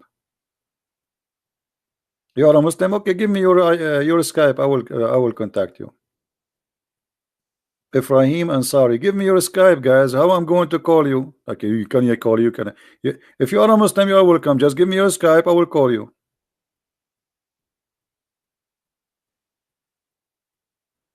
Stop laughing at not religious people. I have the right to laugh. You don't like it, you can leave. If you don't like me to laugh at you, why you are here? Stop laughing at non-religious people. Are you ISIS? What you wanna? What are you making a threat? I'm free to do whatever I want.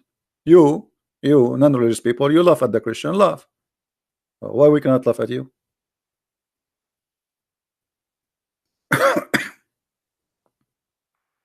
This guy, he keeps saying to me, call me, I'm a Muslim, but he don't give me a Skype ID. Any Abdul?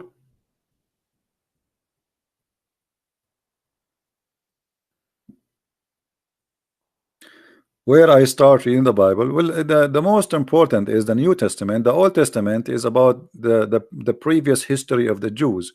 So first you finish the New Testament, and then to learn more about the history of the Jews and the prophets who came before Jesus, that that will take you to the Old Testament. But for sure, the first you learn is the New Testament. Mr. Fadi, he's saying, you are laughing at you are making fun of the people who have a weak brain from the foreigners. What about your prophet? Let us see your prophet if he is making fun of the brain. Your prophet, he says this.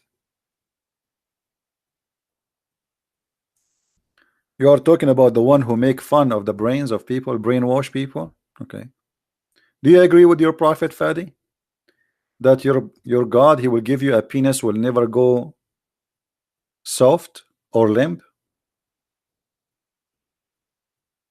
Do you agree with this, Fadi? Do you agree that Allah will import hookers from hell? This is why they are in hell, who have nice breast and nice vagina. Do you agree with that? You are accusing me that I am make brainwash people, foreign people, right? Okay, what is this? Why did I promise them a penis will never sleep? Explain to me, what is that?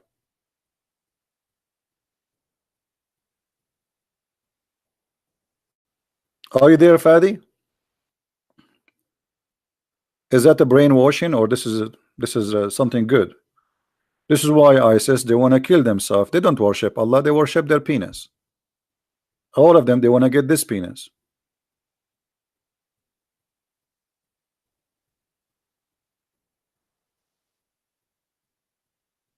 What kind of God? What is the logic? And how you can sleep if your penis is like this? Especially if it's endless. And that's mean it's going, I don't want to describe how it's going to be. You know what I'm talking about. You have endless private part and will never sleep. So what you do with it? You put it under your pillow, in your back.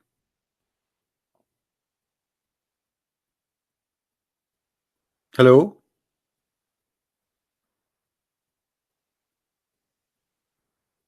Are you there?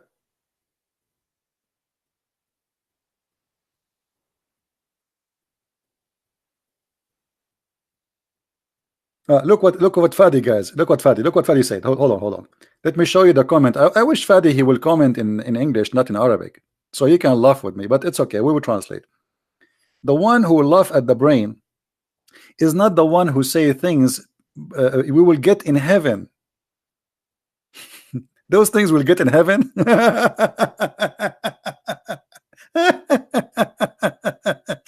My friend, those things you can get in Las Vegas. what heaven? You go and buy some Viagra, and then not only you will not sleep, they will take you to the hospital and you will die. What do you mean this is in heaven? This is the question. What kind of heaven this heaven is? So this is heaven? We go to heaven, we don't smell air, we smell sperm. We say to Afadi, Assalamu alaikum, Afadi, he answered, why? Because they are not allowed to take off their jalabiya, so they will hold it with their mouth when they are having sex. He cannot answer back because he's busy. Have you ever heard of a God saying you will have orgasm of 70 years? 70 years orgasm, what about 69? It's even more sexual. 70 years orgasm, Mr. Fadi, and you are telling me this what we have in heaven? What kind of heaven this heaven is? So I visit you first year, your mom should knock at your door. Fadi, Fadi is busy, he's having orgasm. His mother, she come next year. Fadi, Fadi, he cannot answer because he's having orgasm. His mom, she come the third year. She knock harder. Fadi cannot answer. She came 10 years after, 20 years after, 30 years after, 40 years after, and the poor woman, she became old now. Fadi, the mother, she is dying now, and still Fadi have an orgasm. When your mom, she can see you. If your orgasm is 70 years, when your mom, she can visit you and have some coffee with you, my friend. Are you there, Fadi?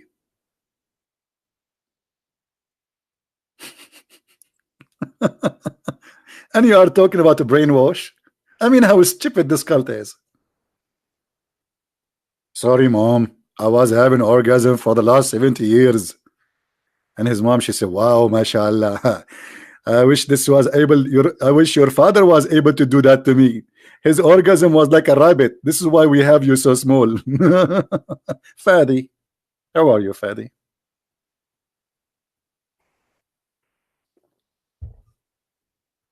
This is a religion?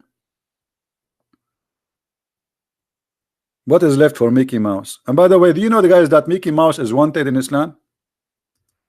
Do you know that the Muslims, they have a fatwa, which means a holy jihad on Mickey Mouse. They made a fatwa that Mickey Mouse must die.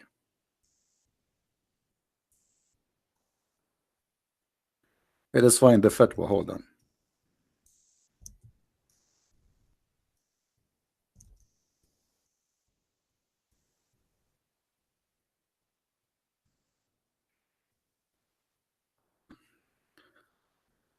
I mean, I am really convinced that Islam must be a great religion. Look at this. Mickey Mouse must die. Saudi Arabian cleric. Even Mickey Mouse. I mean, your religion is the most fantastic religion ever, man. Even Mickey Mouse, he should die. Why? Because the prophet, he says the mice is the enemy of Allah. So let us count the enemy of Allah. The mice is the enemy of Allah. Geigo is the enemy of Allah. Lizard is the enemy of Allah. Dogs are the enemy of Allah. Christians are the enemies of Allah. Hindus are the enemies of Allah. I mean, come on.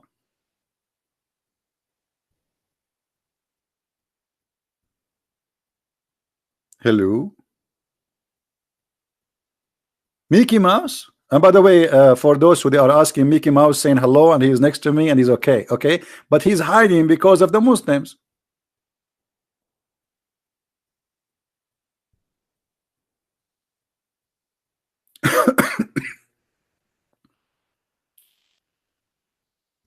Anyone?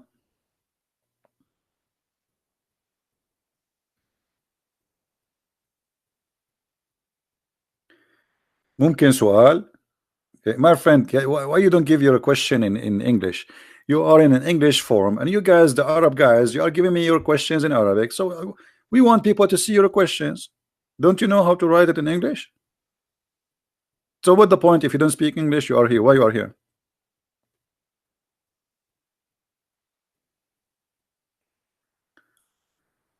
Hassan, he want to call me. Give me your ID, Mr. Hassan.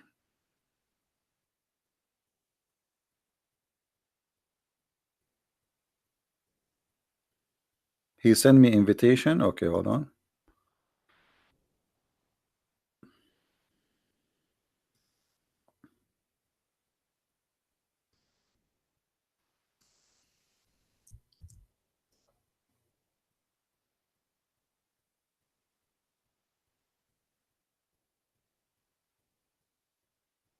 I don't know. There's many names have the same names as yours, but let us see this one.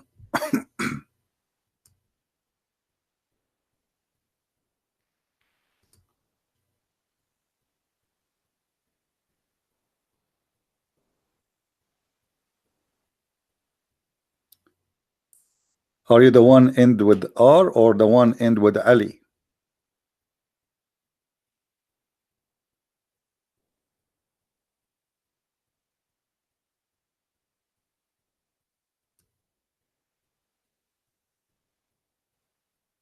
Which one is you? There's three names. I text them all.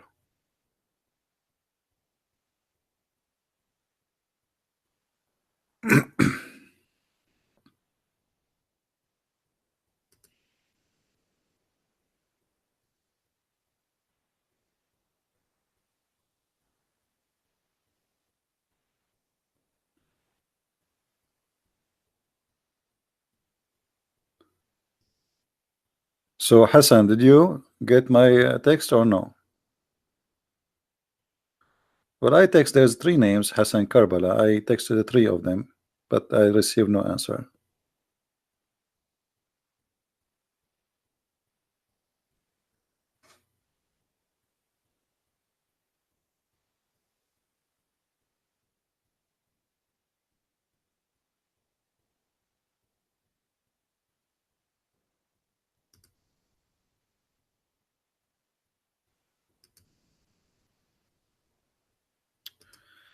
All right. Well,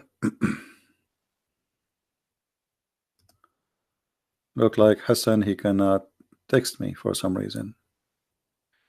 Any Muslim would like to call me? Guys, I searched for Hassan Karbala. I searched. There's three names. I text them all. And there's one of them. He's online, actually. He's not answering.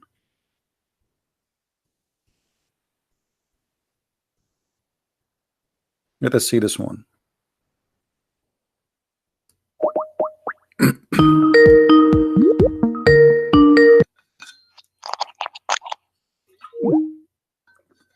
Here we go. Hassan, he answered and he hang up. Hello? Hello, good evening. Good evening, my friend. Hello, how are you? I'm fine. You are live in YouTube. What do you like to say to us? I called you half a year ago. I don't know if you could remember me, so I'm not this is sure. actually the second time. Yeah, it's not a problem.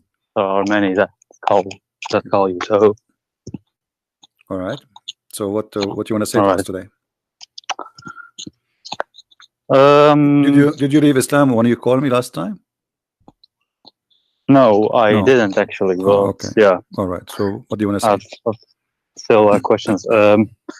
Can you also show from Shia tafsir from those verses that you showed today about? I can't remember well. Like, what did you show today about that you can't eat?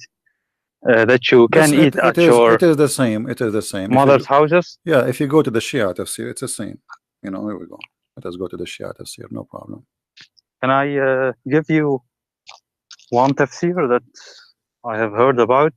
One There's Shia tons, tafsir? no problem. I mean, the Shia tafsir is the same. We go to the Shia, all right, and there's tons of them. Which one you want me to go for? This one called Al-Burhan fi Tafsir al-Quran. Al-Burhan. Let me see if they have it في here. في تفسير القرآن. Al-Burhan. Well, this website have only Al-Tabrasi, Al-Qummi, Al-Tusi, Al-Tabatai, Al-Safi. Al-Qummi, all right. Al-Qummi is also good, Al-Qummi. but Al-Burhan fi Tafsir al-Quran is actually the most comprehensive. So, well, this website does not have. Actually, here we go. I found it. Okay, I found it. Hold on. Al-Burhan fi Yes, Tafsir Al-Burhan. al-Quran. Yes, Right. I found Al-Burhan. All right. Okay, it's the same. If you think it's going to be different, it's not really. It's the same. Okay, but we have it in Arabic. I think you speak Arabic, don't you? Well, it's my mother tongue, but I find it difficult to okay. understand. I mean, anyway, I you can see my talk, screen. no? If you see the screen, you can understand or no. Anyway, here we go. It's in front of me. Wait. ليس على الأعمى حرج وليس على الأعرج حرج ولا على المريض حرج ولا etc. It says from رواية ابن أبي الجارود عن أبي جعفر blah, blah, blah, blah. It says he is repeating the same, and then Yes. he says that in the people of Medina before they became Muslims, they don't associate much with the blind and the lame and the sick, and they don't eat with them. This is what the Shia they are saying. But Muhammad, he did the same. Do you know the chapter is called Abasa? Yes, they say in Shia that Abasa wa Tawalla is about Uthman ibn Affan, but Sunni say it's about Muhammad. So no. Why the Quran? Why the Quran will come about Uthman? I have no idea. Is Uthman is a prophet? Who is Uthman anyway? Come on, you know. Allah Himself will send a verse about Uthman. So if everybody he makes something, Allah He's in the verse about him. So no. So but then the verses they are talking about, it says you cannot eat in your house of your father, the house of etc. And the verse here, actually, when the Shia try to explain it, is showing us, with my respect to you as a Shia, it's a stupid explanation. Let me tell you why. The verse saying it is not a problem for the blind to eat at his home, correct? Is that correct? I can't see the screen. Wait. Well, you know, you can go to the English translation, you can read it on your own. So in chapter 24, here we go. What is this tafsir now? I just we will read both. We will read both. Also. But you will see the Shia interpretation is silly. It's not even smart because it has nothing to do with the topic. That's why I find the Shia interpretation is kind of fantasy. It says there is no restriction on the blind, nor any restriction on the lame, nor any restriction on the sick, nor yourself if you eat at your houses. Correct? I'm not seeing the screen right now. I'm just listening to you. Anyway, this is what the verse is saying. So now, okay, so why Allah he needed to say the blind he can eat at home? I mean, what the blind we used to eat anyway? As long as he have a home, it's mean he have a home. So if he cannot eat in his home, where he eat? So let us say somebody he don't like to eat with the blind, but he is talking about eating in your home. Yes. Okay, so what is the wisdom here? The sick, he will be sick. Where the sick will be? He will be running in the street. He will be sick. He will be home. And then, actually, I've never heard of this verse before. So yeah, or about this passage. So yeah, that's it is the silly. reason that I became curious what it says. The interpretation in the Shia website have nothing to do with the verse itself. You know, what does it say then? Like, what does the interpretation say? Because it's talking about, you know, if they should eat with the blind or not. But this is not what the verse is saying. The verse saying that if you are blind, you can eat at home. This is how the verses start, correct? Okay. Okay. Yes. So was the blind eating outside before? I mean, in the time of Muhammad, there was a Starbucks. They go and eat there. Where they eat? You know. Okay. And then eating in your mother house and your father house and etc. I mean, what is that? So the Shia, and always I notice about the Shia, when they come with interpretation, the Shia, they have Zahir wa Batin. You know what does that mean, right? Yes, I understand that. The outside and the inside. The Shia, they take the inside, right? Here suddenly they want to take the outside, so they are moody. When they want, they take the outside. When they want, they take the inside. This is why we cannot trust the Shia explanation for anything, because they play games with the meaning. When they want, they make it about something else. It's not mentioned, and when they want, they make it about what is mentioned exactly. However, here the explanation is silly, and it does not give us any answer. And it's the verse itself is silly anyway. You know. Yeah, I thought that maybe it's that it was a joke that you was reading that, but then I noticed that it was real, like that is written in the Quran. So, what is your education about your belief as a Shia? Like, did you read? Did you study anything or? Well, I know much. I have much information about the Shia, but I didn't acquire it from reading, but from listening and from my family surroundings. You know, from gatherings. Like, have you ever heard about an angel? His name is Futros. Yes, that's the story, right? Do you like Imam al-Hussein? Yeah. Do you like to tell the people about Futros? The story about Futros. Do you like to tell it? As long as you know it. Who is Futros? I forgot actually. It was about an angel that God punished him, and he disobeyed Allah. His name is Futros, and then he asked Allah. Allah said to him, either I punish you now or in the judgment day. Correct? Yes. And then Futros, he said, no, punish me now. So Allah broke his wings and he put him in Hulunulu, in one of the islands in the middle of nowhere.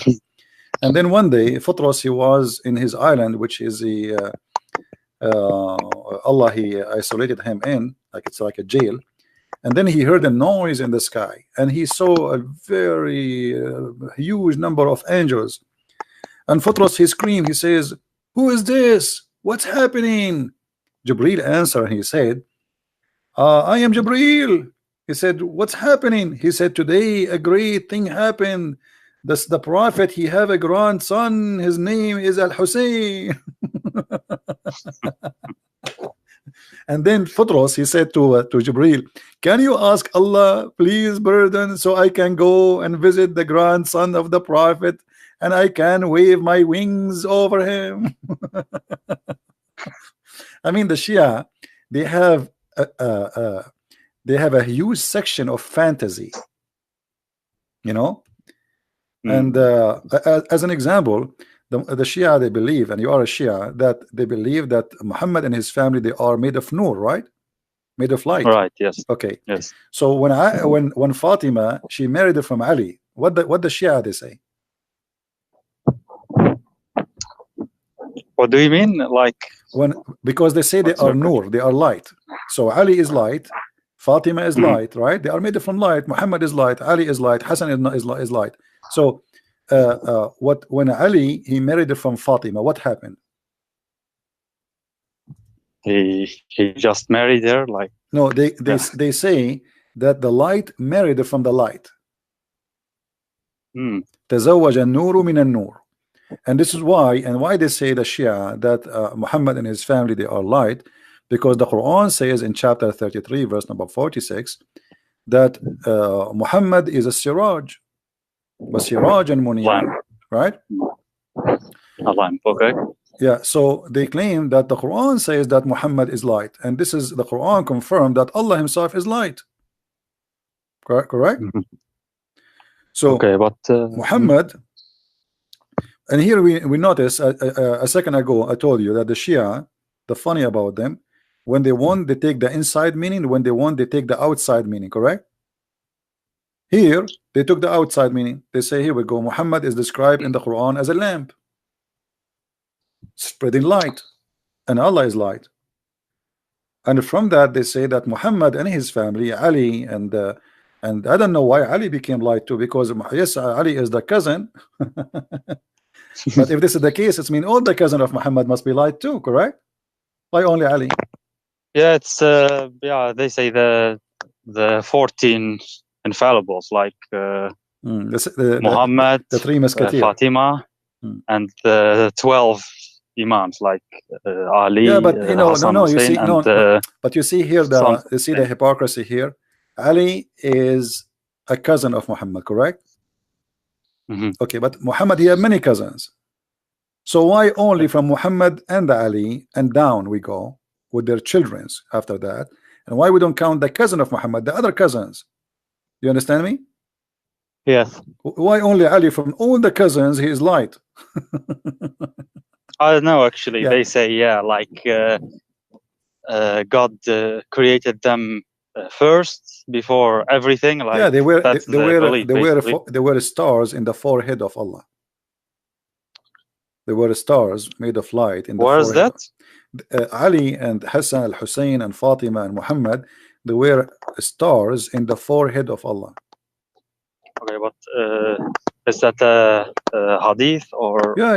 You know, so you know, there's tons of hadith about this.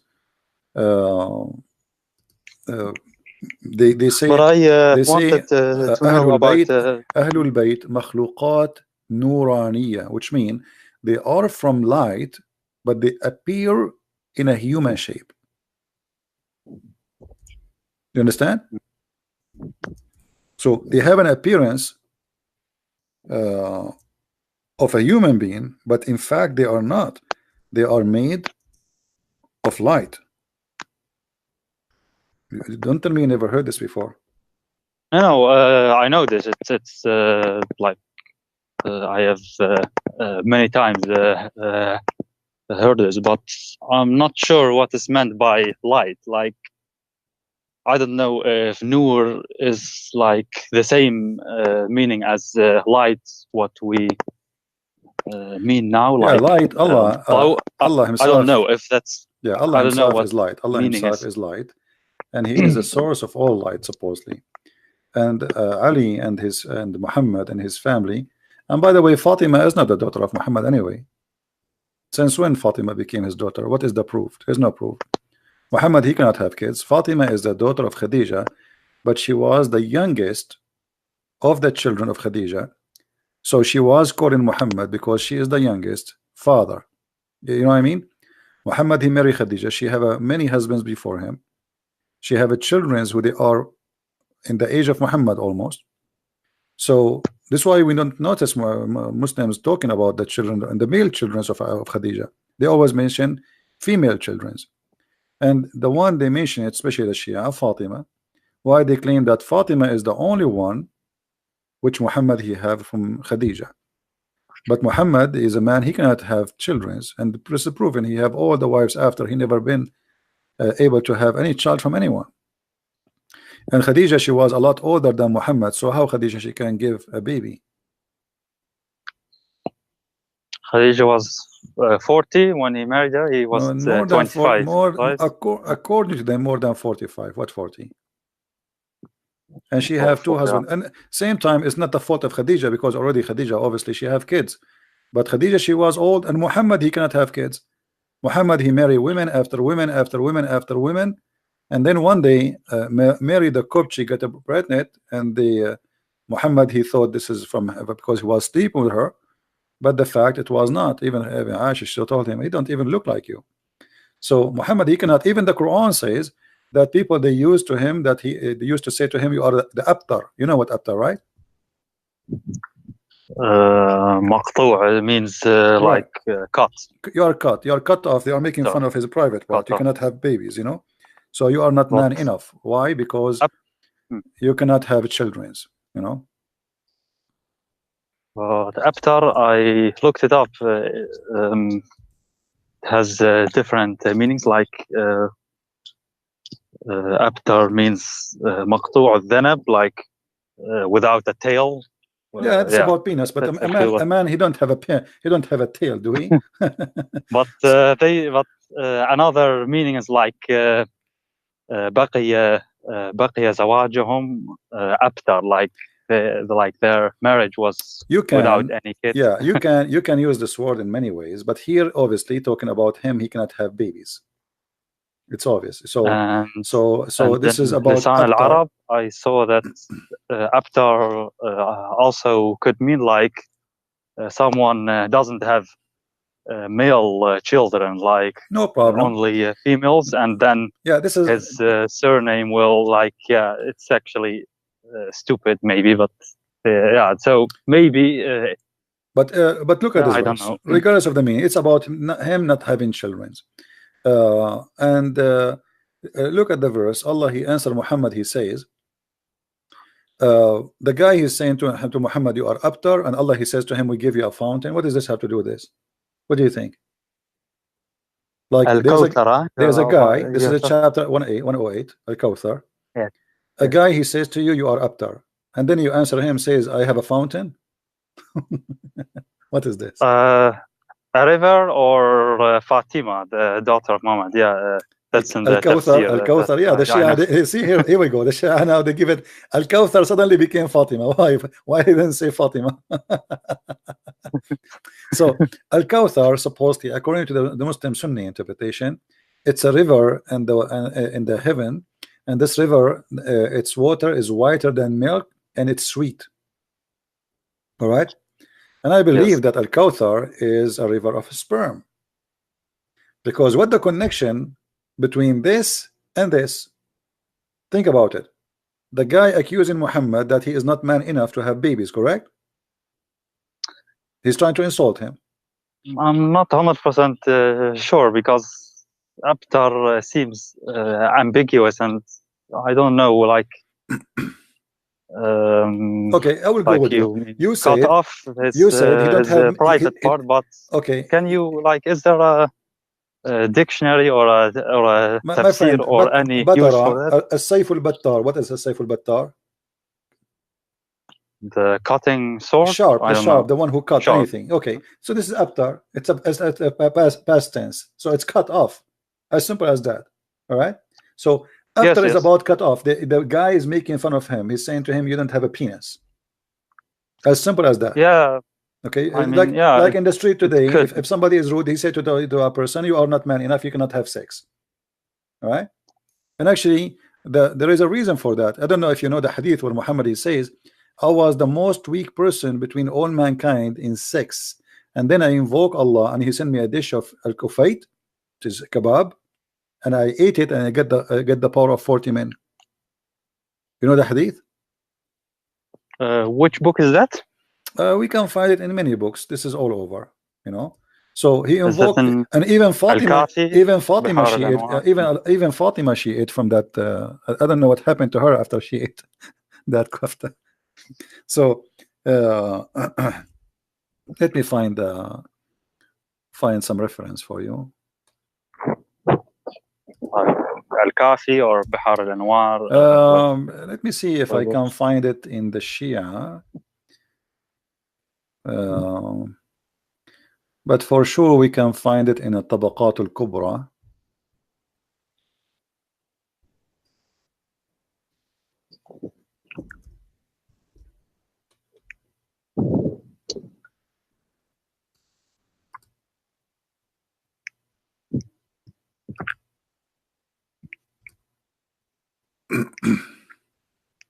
But have you Alright. studied the Shia books? Sure, we like study everything. all of You know, them?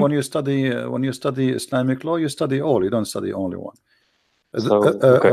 ذكر ما أعطي رسول الله من القوة على الجماع, mentioning the power the Prophet was given into sexual intercourse. It says here, the Prophet said صلى الله عليه وسلم كنت من أقل الناس في الجماع حتى أنزل الله علي الكفيت فما أريده من ساعة إلا وجدته وهو قدر فيها لحم أخبرنا محمد etc etc etc. And here he says, and I will translate for you guys, you give me a minute. لقيني جبريل بقدر فأكلت منها وأعطيت الكفيت قوة 40 رجل في الجماع. Translation: Muhammad saying, I was the most weak person between all mankind in sex, and then I invoke Allah, and Allah he sent me a dish of al-kufayt, like shish kebab, kufta, you know, and I ate it and I get the power of 40 men. Allah he sent it to me with Jibreel. Every time, every hour I needed, Allah he sent it to me. Okay, and after he ate it, he got the power of 40 men. And here they are saying that Muhammad he used to have sex with 9 wives in one night. Okay, this is. And here, which book? here, what's your name, by the way? You can call me Hassan. Hassan, no problem. So Hassan, here you can tell why somebody want to exaggerate about his sexual power unless he's trying to cover up something. You know what I mean? I mean, why you are telling people, why Muhammad is saying, I was the most weak person between mankind in sex. So obviously he has a problem, correct? But yet he claimed that after he prayed to Allah, Allah he sent him this dish of kebab and he ate it, and since he ate it, he got the power of 40 men. But his wife Aisha, as usual, she got him busted. Aisha, she says that the Prophet he used to imagine himself having sex, but in fact he was not.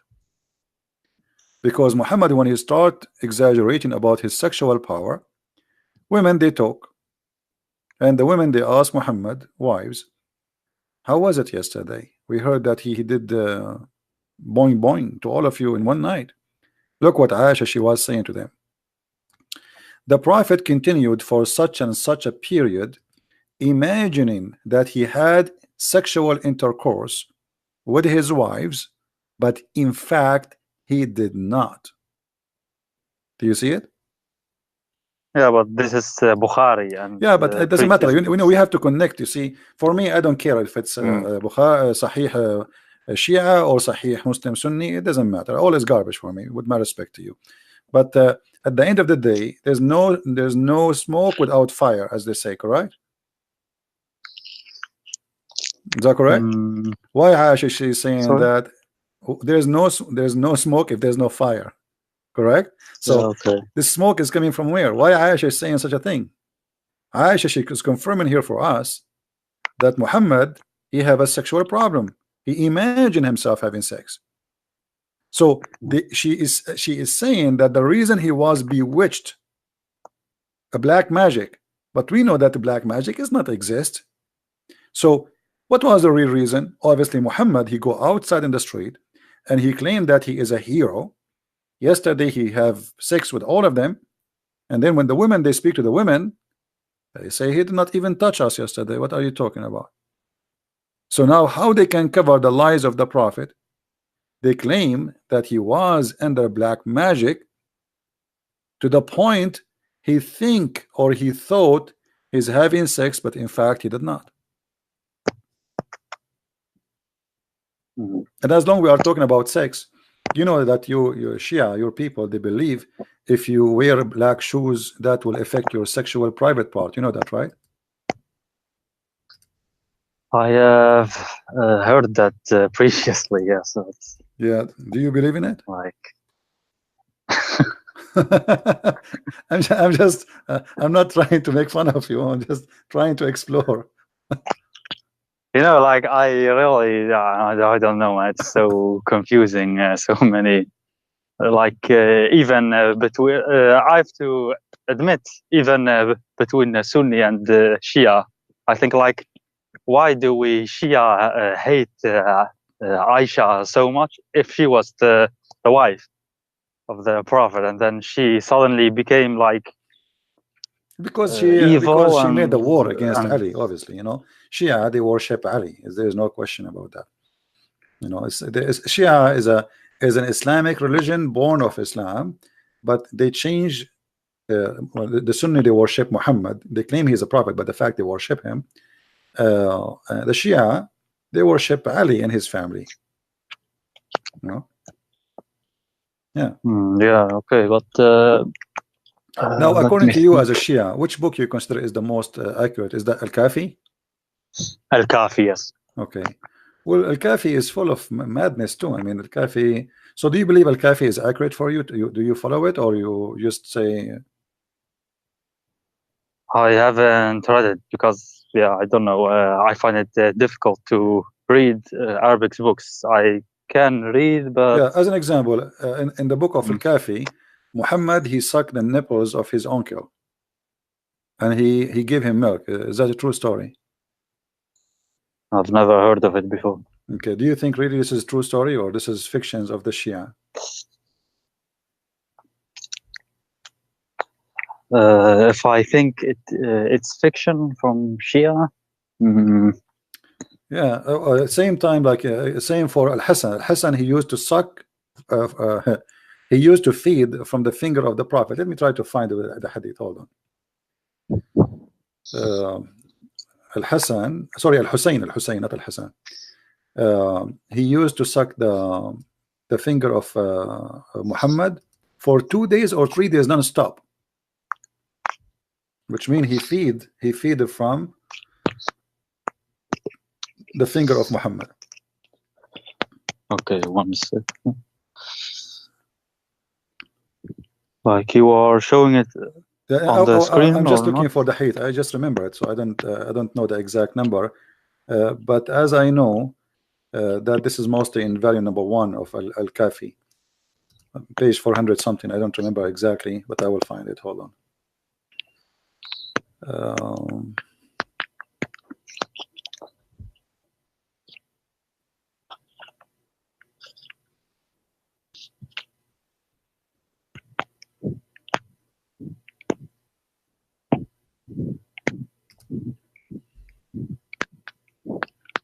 I'm just trying to find an official website. All right, yeah. If you go on Google, you can find it easily. I think Al-Kafi, Bihar al-Anwar. Yeah, in Arabic. There's many actually, but I want to find a Shia website, not just a website. Okay, let us see here. Because when you search for a hadith, and I remember hadith very well, always you find it in the Sunni, not anyway. It's al-Bak. I found the reference. It's Al-Kafi, very number 1, page number 386. Kitab al-Hujja. Kitab al-Hujja. So Al-Hussein, it says الحسين لم يرضع الحسين من فاطمة عليها السلام ولا من أنثى. Al-Hussein, he did not suckle from any female, neither from Fatima, but he used to be brought to the Prophet, and the Prophet, he put his finger in his mouth and he sucked it with what is enough for 2 days or 3 days. So Al-Hussein, really? Al-Hussein, yeah, Al-Hussein, he never suckled from his mother. He never suckled from any female. He suckled only from the Prophet finger, and each time he suckled from the finger of the Prophet, he suckled for he get what is enough for 2 days or 3 days. What is meant like suck?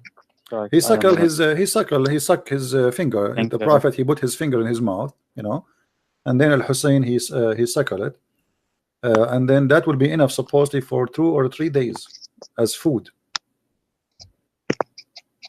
All right. Yeah, actually, I think I found it. I can you can search it anyway. You can search it for it afterwards. I can look it up. Yeah. Yeah. Anyway, there's the Shia. They are not better than the Sunni. So, like, let me ask you, Hassan. So, what do you think now? Like, I mean, I don't know. Are you still a Muslim or what are you? I find it really confusing. I have to be honest with you. You know, it's yeah. So, But I don't know. There's actually not one single religion of which I'm really convinced. You know, let us like focus okay, right these now. are. Let us focus now in what you have as a Shia. So, you want to stay as a Muslim Shia, or you decide to leave? You know, yeah, these things that you show, okay, they are true. Like I can't deny them, and okay, they are strange. But at the same time, there are other things. I don't know that uh, keeps me to the belief, maybe, or Like what? like yeah, we are brought up with love for Al Hussein, This is, especially him. you know, it's people you do not know them, and you know, and you grow up. You know, if you repeat, "I love somebody," you believe a lie. But who was Al Hassan al Hussein, and you know why Al Hassan al Hussein they became a center of a religion? I mean, who are they?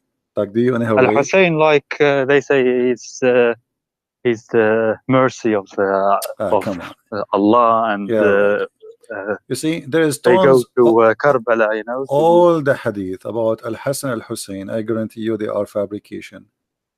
Ali, he appeared in many places in the same time.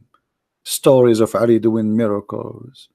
Ali, he can shake the doors of the whatever. I mean, Ali, he can do things nobody can do. Hassan, Hussein, the heaven dancing for Allah, Al Hussein. Oh, no, come on, this is just nothing but a pagan practice. The what happened when Islam came to, especially to Iraq, specifically to Iraq.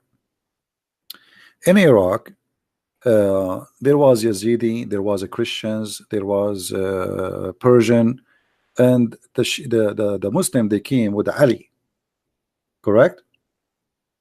Ali and his family, they came to Iraq.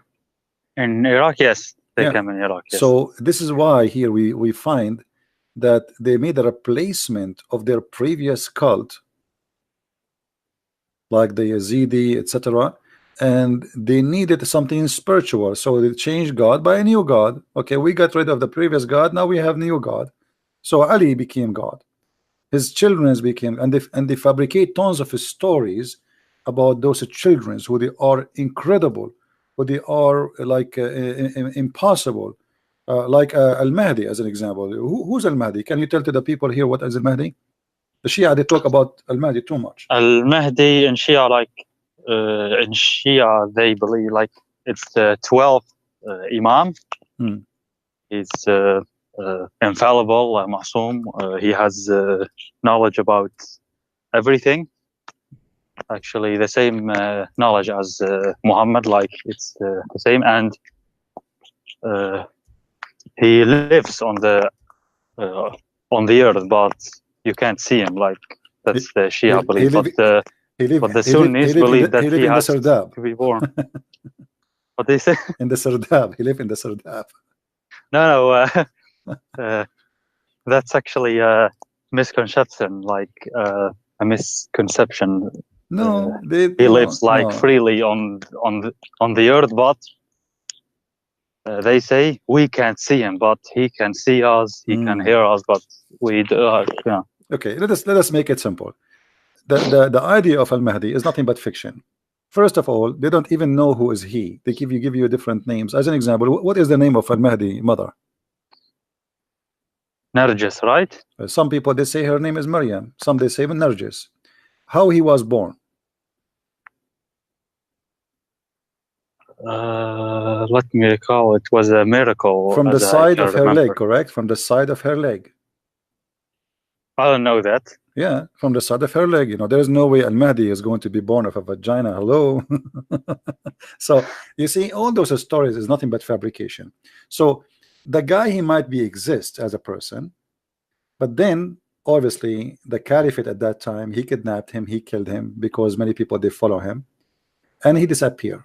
And then the Shia, they start saying Al-Mahdi, he took the book with him, he will come back, he can see us, we cannot see him. But it's an idea which is a silly idea. Why Al-Mahdi is still alive and he's not a human? Is he a human? Well, according to the Shia belief, he's a member of the Ahl al-Bayt, so that makes him not human. Yeah, so he's made of light. Yeah, but why? So why Ali is dead? Who is more important, Al-Mahdi or Ali? Why Al-Mahdi is the one who disappeared and he went in the Sardab, and you say that he is alive, he's in the earth, but we cannot see him. And not only that, he have the book with him. Is that correct? All books. Okay, what Injil, also the Torah. They say. Why he have the books Quran, with him? Actually, we are the one who need the book. Why he have it with him? Why he took the book? I don't know. I mean, come on, leave the book for us. So according to them, the Quran. I heard that he will give it to Jesus, because Jesus in Shia Islam he will. And why also he need to give it to Jesus? return. Jesus do not need the book. We need it. Well, I'm not sure about that. So maybe friend, I'm not sure about that. Yeah, the Shia. I think the Shia is a collection of fictions, and tons of stories. Nobody knows where they are coming from. The same as Futros, the same as fantasy miracle. If you go on YouTube, I wish I can play for you some videos of the Shia. You will not believe it. The word football is coming from Al-Hussein. Give word me the titles. The word Ali, the word problem. the airplanes is coming from Al-Hassan. The word etc. The cell phone is made by Ali. I mean, it's beyond stupidity. It's crazy. Just go search on YouTube and laugh. As long as you understand Arabic, I mean, you would die laughing at the fantasy they claim. So they created a new image of the family of Muhammad, and they made them like gods on the earth. And now you will see that Shia didn't cry for Allah, they cry for Al-Hassan, Al-Hussein, correct? Yes. Why? Who are they? I don't know. They say, like, if you cry for them, your sins will be washed away, or see. So look what happened. The Muslims, the Sunni, they have different worship. They worship the black stone. They claim that the black stone, if you touch it in the Yemeni corner, forgive your sin. Muhammad, he told them, if you say the name of Allah 33 times, Alhamdulillah 33 times, etc., Allah will forgive your sin. I mean, each one of them, he have his own stories for forgiving sin, but both of them the stories doesn't make sense, and it's silly. But the thing is, Sunnis say about us that we that Shia commit shirk, but they themselves commit shirk too, like kissing the black stone. And Muhammad, like you showed. You see the Shahada itself. So they are actually hypocrites. Both of you commit shirk, because both of you say Shahada. Shahada, the Shahada itself is shirk. You associate the name of a man with the name of a God, correct? I mean, why in order to say Shahada, I have to say the name of Muhammad? Now, in the case of the Shahada of the Shia, they added the name of Ali. Yes. Correct? So now the Sunni, they added the name of Muhammad. The Shia, they added the name of Ali, and etc. Blah blah blah blah. I mean, the Shahada of the Shia is long, and even to the point became now you have to curse Abu Bakr. Yeah, okay, that's true. It's a cursing party. Actually, you have like a shortened version. Ashhadu an la ilaha illallah, Muhammadan Rasulullah, Aliyun Waliyullah. Like that's yeah, but then you have simplest form, and then you have to start cursing. No, also. أشهد أن عليا وأولاده المعصومين حجج الله, like that too, and cursing. Oh yeah, that's true. I mean, what kind of what this religion? I mean, you have to curse. I It's a madness. And if you like, you see, I wish all people they understand Arabic. If you understand Arabic, you will die laughing from the comedy between the Shia and the Sunni. If you watch, there's a guy. His name is Yasser Al Habib. You know him? Yeah, sure. This guy is so good. But he's crazy. I don't know. I don't know. No, he's not crazy. No, he's not crazy. He's not. The crazy is Islam. It's not him. It's not him, my friend. let me tell you. You see, if you go to Yasser Al Habib, he says that in the video that Hafsa and Aisha they killed the Prophet, correct? Aisha, right? Not Hafsa. Aisha and Hafsa, yes, both of them. They are even the Quran. You know, even because the Shia, what the Shia they say the Shia, the Quran says that sagat aymanahum. Do you know what does that mean? Aymanahum is like the right side, but the first aymanahum is their heart. So their heart decline Allah, they become kuffar. All right.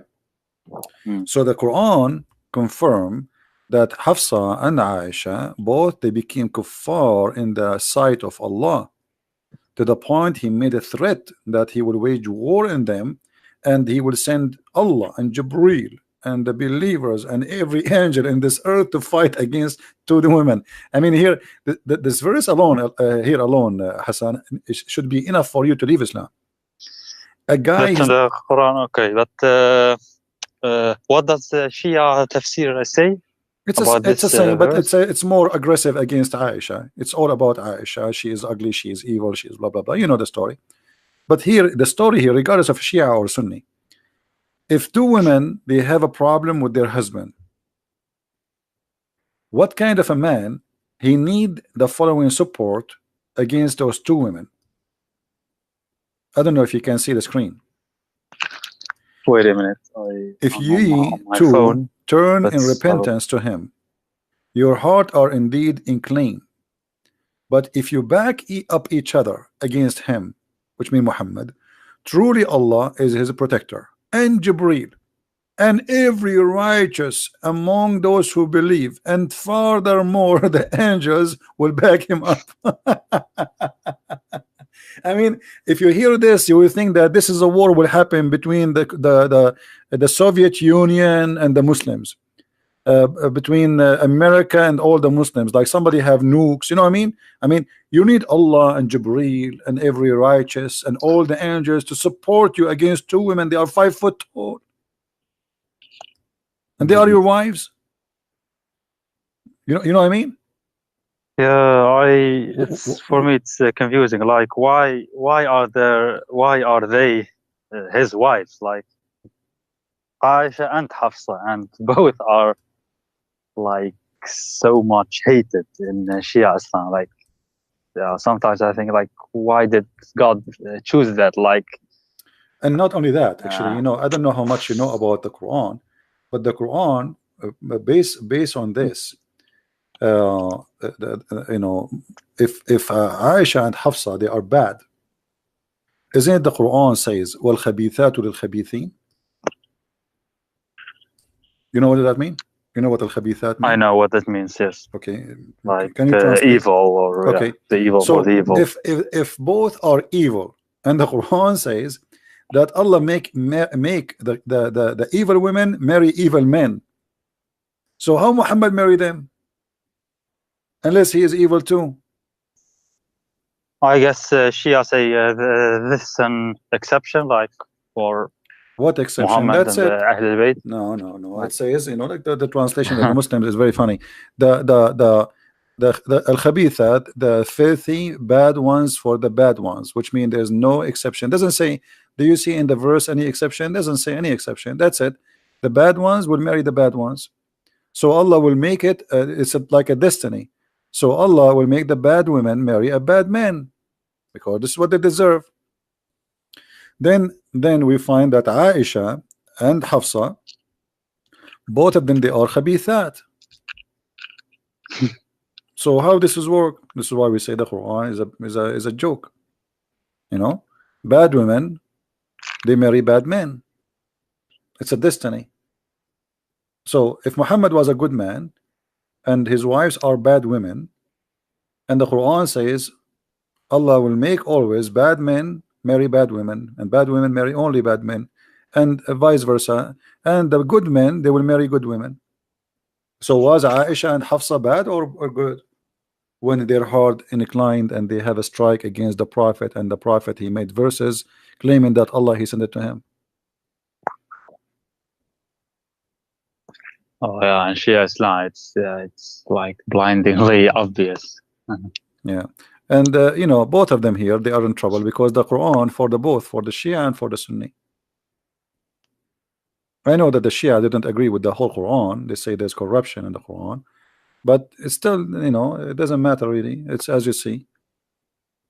There's The Shias, I can remember, like there was Quran Ali, Quran Ali, Quran Fatima. There's many Quran. like beside Hafs and Qasim, but somehow it got lost. But no, they burned it supposedly. Quran It Ali was burned. was chronological, as I can remember. It had a different. Obviously, all the Qurans are yeah, different. it was different. All of them, every book was different because Muhammad, he did not give one Quran. You see, Muhammad, because he's a fake prophet, false prophet, he cannot recite the same verse twice correctly. That's why in the Quran it says in chapter 2 that any verses we abrogate or cause to be forgotten. Why he abrogate or cause to be forgotten? Because Muhammad, he cannot remember a verse you know, twice. So one he say it this way, the other time he say a different way. So the Muslim didn't notice, and the people didn't notice that. And in order to cover himself from the lies he keep giving, he said, well, Allah, he caused me to forget Quran, but he will give me something better and similar. Something better or similar. So what the point of forgetting? Yeah, the Quran says that chapter 2 verse 106. Okay, but in the Shia, we believe they are. I mean, the Shia believe that they have all knowledge. Like, yeah. No, it's the same. Actually, look. Same knowledge Okay, as Allah. The Quran is clear. Any verses we cause to be we abrogate or cause to be forgotten. All right. And the reason for that, even the Sunni, they agree that the reason for this, because Muhammad, he used to say something in the morning, and then he changed his mind afternoon. Let us go show the English translation for people so they can see with us. And I will use the Sunni because this is the only one in English in this website.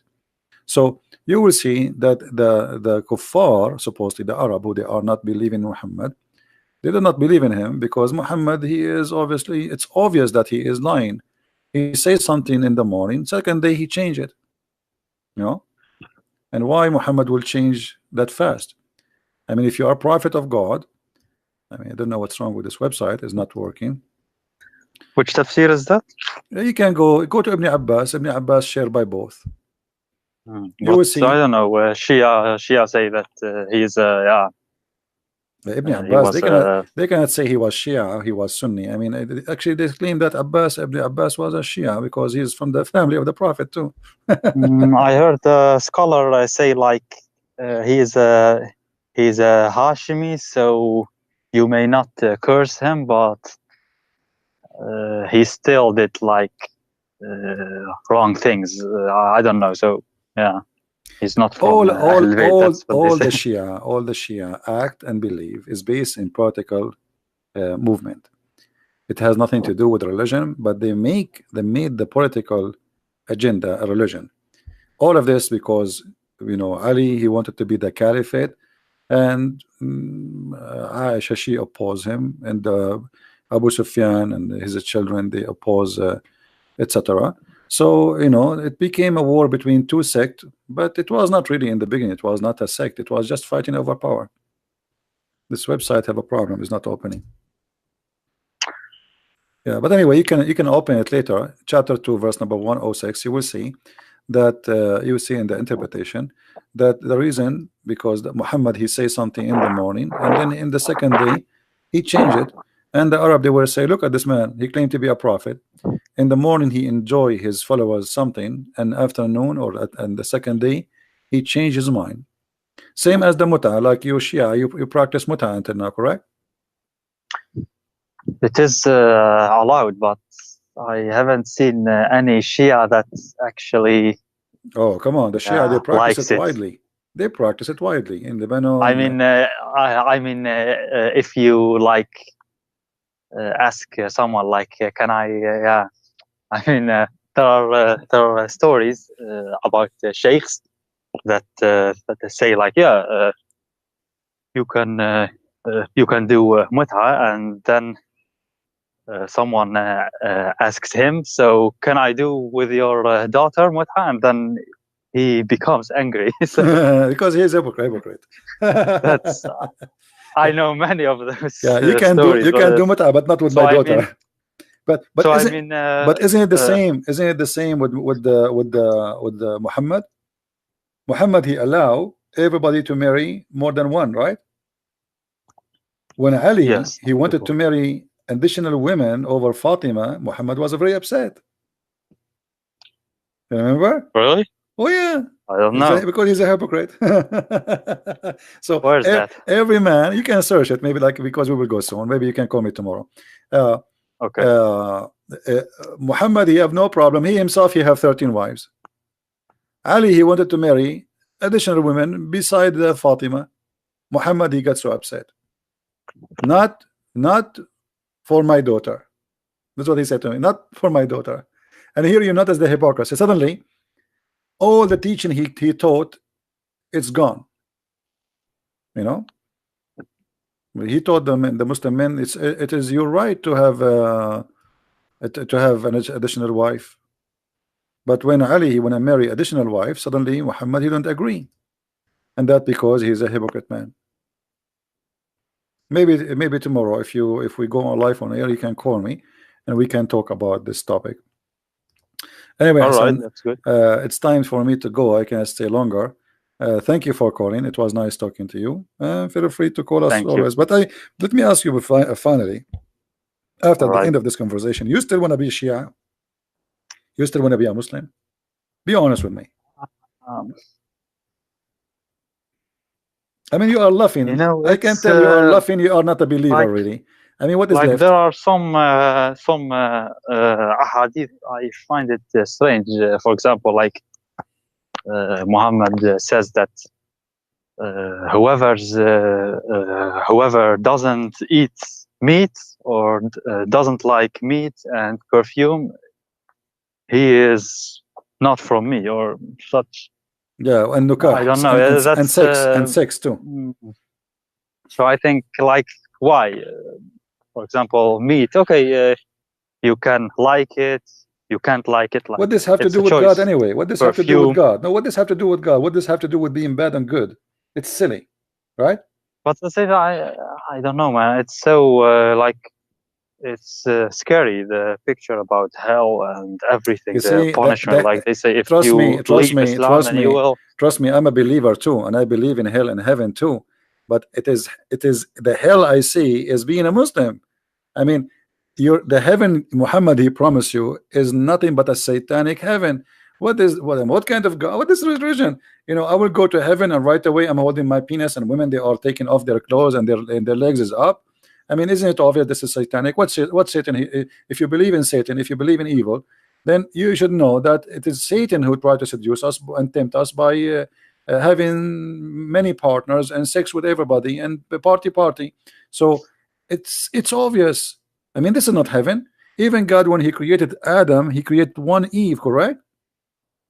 Yes. Okay, so if God can make Adam happy with one Eve, why he need to make hundreds of Eves for me in the heaven when I come back, and tens of thousands of little children? Shia too, or only both? Sunni? No, like no, Shia and Sunni. No, both Shia and Sunni, they believe in the virgins. Yeah, oh yeah, both of them they believe, and but their numbers is different, but it's still the same. And the Shia heaven is more fantasy, more crazy actually from the Sunni. So I mean, this is obvious. This is satanic. This is not from God. I mean, it's against the nature of God, the promises. You see, if I come to your house and let's say you have a birthday, okay, and people come in to give you gifts. Everyone, he give you a gifts of his choice, correct? but the gift is giving you idea about the person who gave the gift. Do you agree? Yes, sure. So if I give you a book which is the Bible, that's mean I'm a Christian, I'm religious, correct? But if I give you a DVD of porn, what is that will give you an idea about me? You know what I mean? That's mean the gift is telling you what is the interest of the one who gave you the gift. Correct? I remember something about Huriyat, like they say, like, oh, wait, let me recall. They say, like, in Jannah, like there, you have music in Jannah, but it is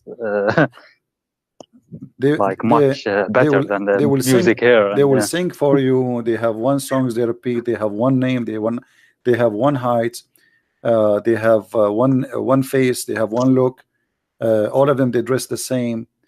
You know, etc. So all of them is the same. But what I'm trying to say to you, when somebody his gift is about sex, isn't it? This is telling you who is he? Yes. The Holy God, his gift to you is sex. Why? He think you're a dog?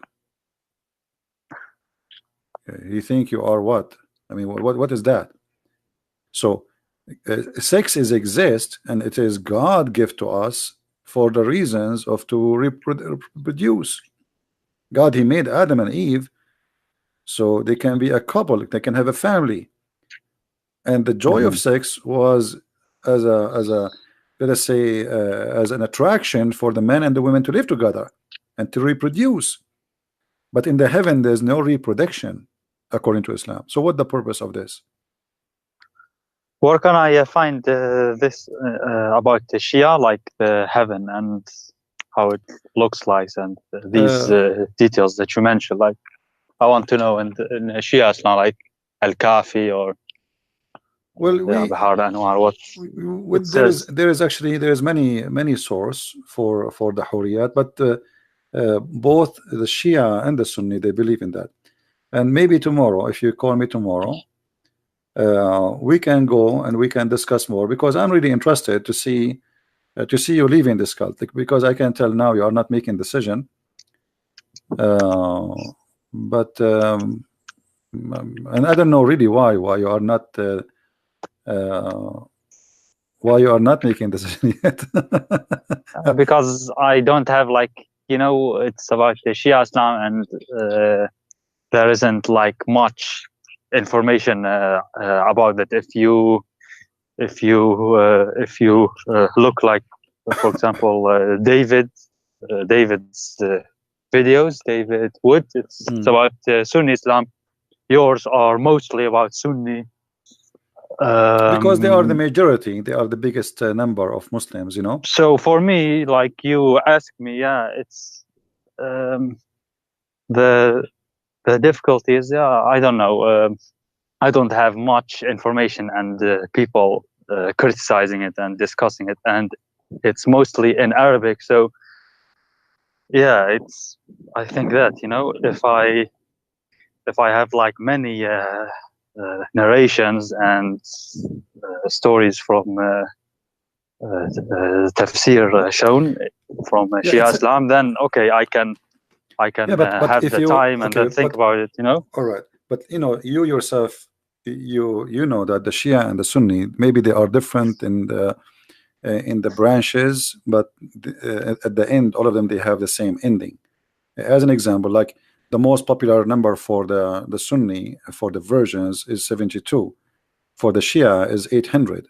So it doesn't matter really if it's 72 or 800. It's the same. You know what I mean? No, I've actually never heard about the numbers or anything in Shia Islam. I'm just being honest with you. I mean, well, in the mosques, let me see if I can find. Let me see if I can find this hadith about about the 800 versions. The 800 versions are not the number of the versions. I mean, the number of the women you will get. This is the versions, and I think there's 1,000 other additional women. So 800 versions. Let me see if I can find the reference. Hold on. But you said about the Shia, like they are the minority, but yeah, they are still 10% to 20%. Like you can't measure it exactly, but they are actually more than 100 million. So they are still many. You know? Yeah. But the reason than the 100 most who come to debate Iraq, me, Iran, the most who I face to debate us is the Sunni, is not really Shia. I wouldn't see them. Okay, I found the reference. Hold on. This is a Shia website. I don't know if you can see my screen. Wait, okay, hold on. You see the screen? 1 second. Yes, I'm looking at the screen. Yes. Nur al-Thaqalain. You see it? Nur al-Thaqalain. Let me highlight it for you. المكتبة المقروءة. تفسير نور الثقلين. تفسير نور الثقلين. All right. This is Shia. All right. Now we go down. Let us see what the Shia says about the versions. Here it says في تفسير علي بن إبراهيم حدثني أتدرى بلا بلا بلا بلا بلا بلا بلا عن عبد الله عليه السلام أنه قال المؤمن يزوج 800 عذراء و1000 ثيب وزوجتين من الحور العين. قلت جعلت فداك 800 عذراء؟ قال نعم وما يفترش منهن شيء إلا وجدها كذلك. Okay, so how many versions you as a Shia? You get 800 versions, and 1,000 women they are not virgin. That's mean 1,800, and 2 women they are from the Hur. So what the total? The total is 1,802 women total. Do you see it?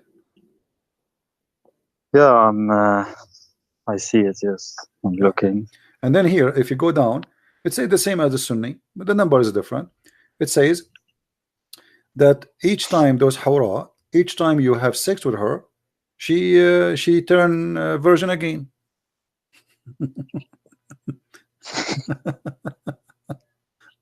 Anyway, so and then she would wear 70 clothes, 70 like see-through clothing, and her husband he see the marrow of her bones. This is exactly what the Sunni says too. You see? Yeah. So you will see the marrow of the bones. This is exactly what the Sahih Bukhari says too. So Sunnah and Shia, they share many things.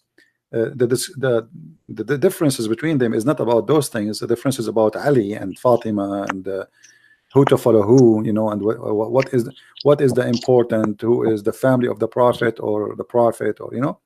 So if you go in details, they are really very close in those things, which is crazy.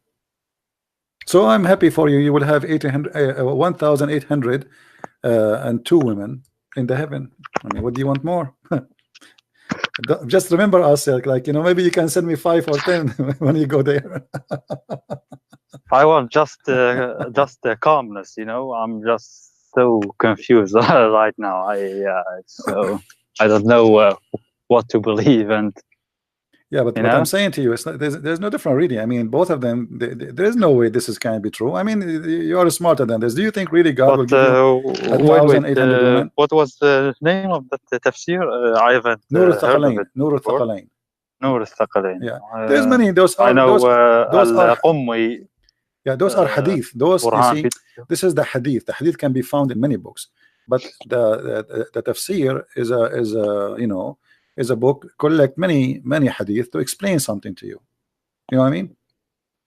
The tafsir is not the source. Always, the tafsir is not the source. Like you know, you can find Rawdat al-Kafi. You can find in al-Kafi. في صحيفة الرضا, etc. You can find all those sources. You know? Okay. Like in the book of Al-Kafi, it says the same too. I mean, all of them, they are the same. All is the same. So are you really convinced that in the heaven you will have this? Isn't it obvious that this is a lie?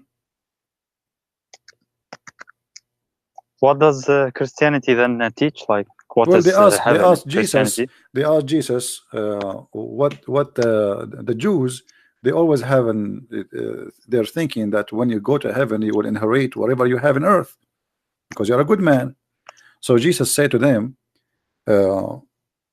he and she, they will not get married. They will not have marriage. They will be the same as angels. So لا يجوزون ولا يتزوجون. That's what the Bible says. They don't get married, and they will not get married. Why? Because simply they will be the same as angels. This is the house of God. This is the heaven. So the heaven of Christianity is totally different from the heaven of Islam. We cannot compare. And that makes sense because if God is holy, his house is holy. So how we will be in the presence of God, in the house of God, and then we find ourselves doing nothing but it's like sex party. It's not even sex.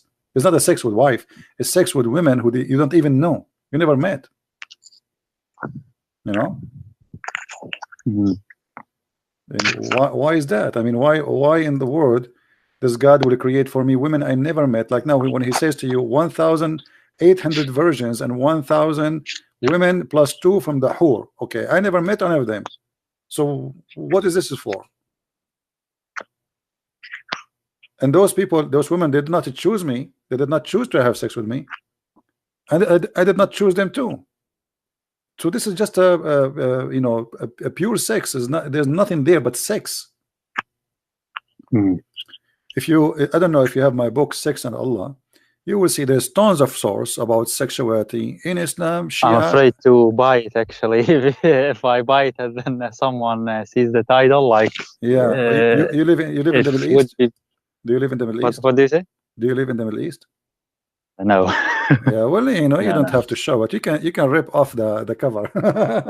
Like, why did you choose that title? Like, couldn't you like make it more discreet? Like, because this is the topic. I like to name my books exactly straight. I don't like to be going in a circle. That's it. This is the book about sex and Allah. That's it. By the way, about the fig, you said that Allah swears by the fig, right? Yeah. I heard you saying that sometimes. So I looked up in Shia Tafsir. They say that At-Tin means Al-Hasan. Yeah, I know. And Al-Zaytun means Al-Hussein. I mean, do you see how the Shia go crazy? means Ali ibn Abi Talib. Like, right, guys. That was just to tell you what Hassan is saying. The Shia, they explain this verse. This is chapter 95, verse number 1, 2, 3, etc. It says, Allah swear by the fig and the olive. So they say that the fig is Al-Hasan and the olive is Al-Hussein and the Mount of Sinai is Ali. And the city of security isn't Muhammad, isn't it? They say like اهدنا الصراط المستقيم, like الصراط المستقيم is Ali also. That's what they say in Shia. The same, they have I mean the Shia, they have a very crazy interpretation for anything. I mean, know this? How in the world? Sure, yeah. Huh? How in the world, you know, they come with this fig is is a human being. I mean, it says fig. Maybe it's just you know, how do you call it in the poetry, like majaz? I don't know, like when you tashbih. Yeah, you say but you see, okay, but fig, honey, for example. Fig is honey, or fig, my friend. Fig is a symbolic of sin, never for something good. Even in the Bible, Jesus, he cursed the fig tree. Even in the Old Testament, Adam, when he commits sin, he covered himself by I mean, fig always come with sin. So in the Quran, suddenly the Muslim, they made the fig, Allah swear by the fig, which is very weird. And then the Shia, they come Hassan. furthermore, they say that al-fig is al-Hassan, and then the olive is al-Hussein, and the Mount of Sinai, suddenly it became. And by the way, the name of in Arabic is really funny. I mean, what Sinin, what Sinin? We do not know what Sinin is. What is Sinin? So they are guessing, saying this is the Mount of Sinai, you know, but not necessarily. We do not know what is this Sinin. We do not know. And about وإذا الموءودة سئلت. Like Yeah. you said, that was about النفس المعذبة, right? Yeah, this is not about. They in claim. Shia, they say that is Al-Hassan. Oh no, Al-Hussein.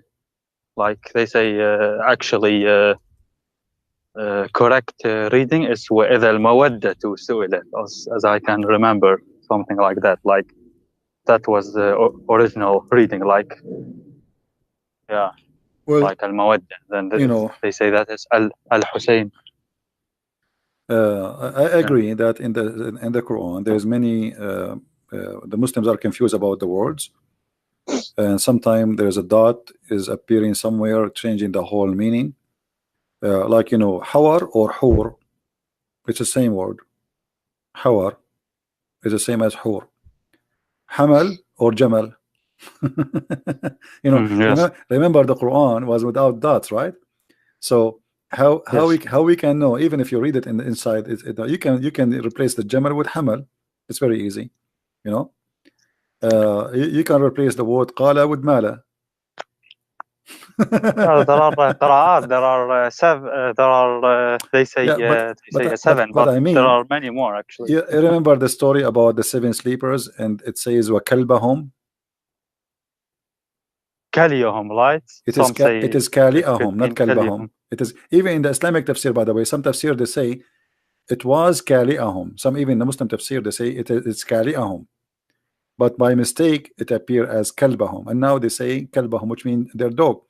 So there's tons of things in the Quran are messed up, and the Shia agree with that. The Shia are more honest when they speak about the Quran corruption and how the Quran changed. But the Shia, they are not honest in the purpose of being honest. They are being honest to support their agenda regarding Ali and his family. You know what I mean? It's not because they are being honest in what happened. No, it's because how they can sponsor their agenda about Ali and his family. So they refuse what is written in the Quran today, because the same reason Muhammad, he refused the Bible which we have today, because his name is not there. They say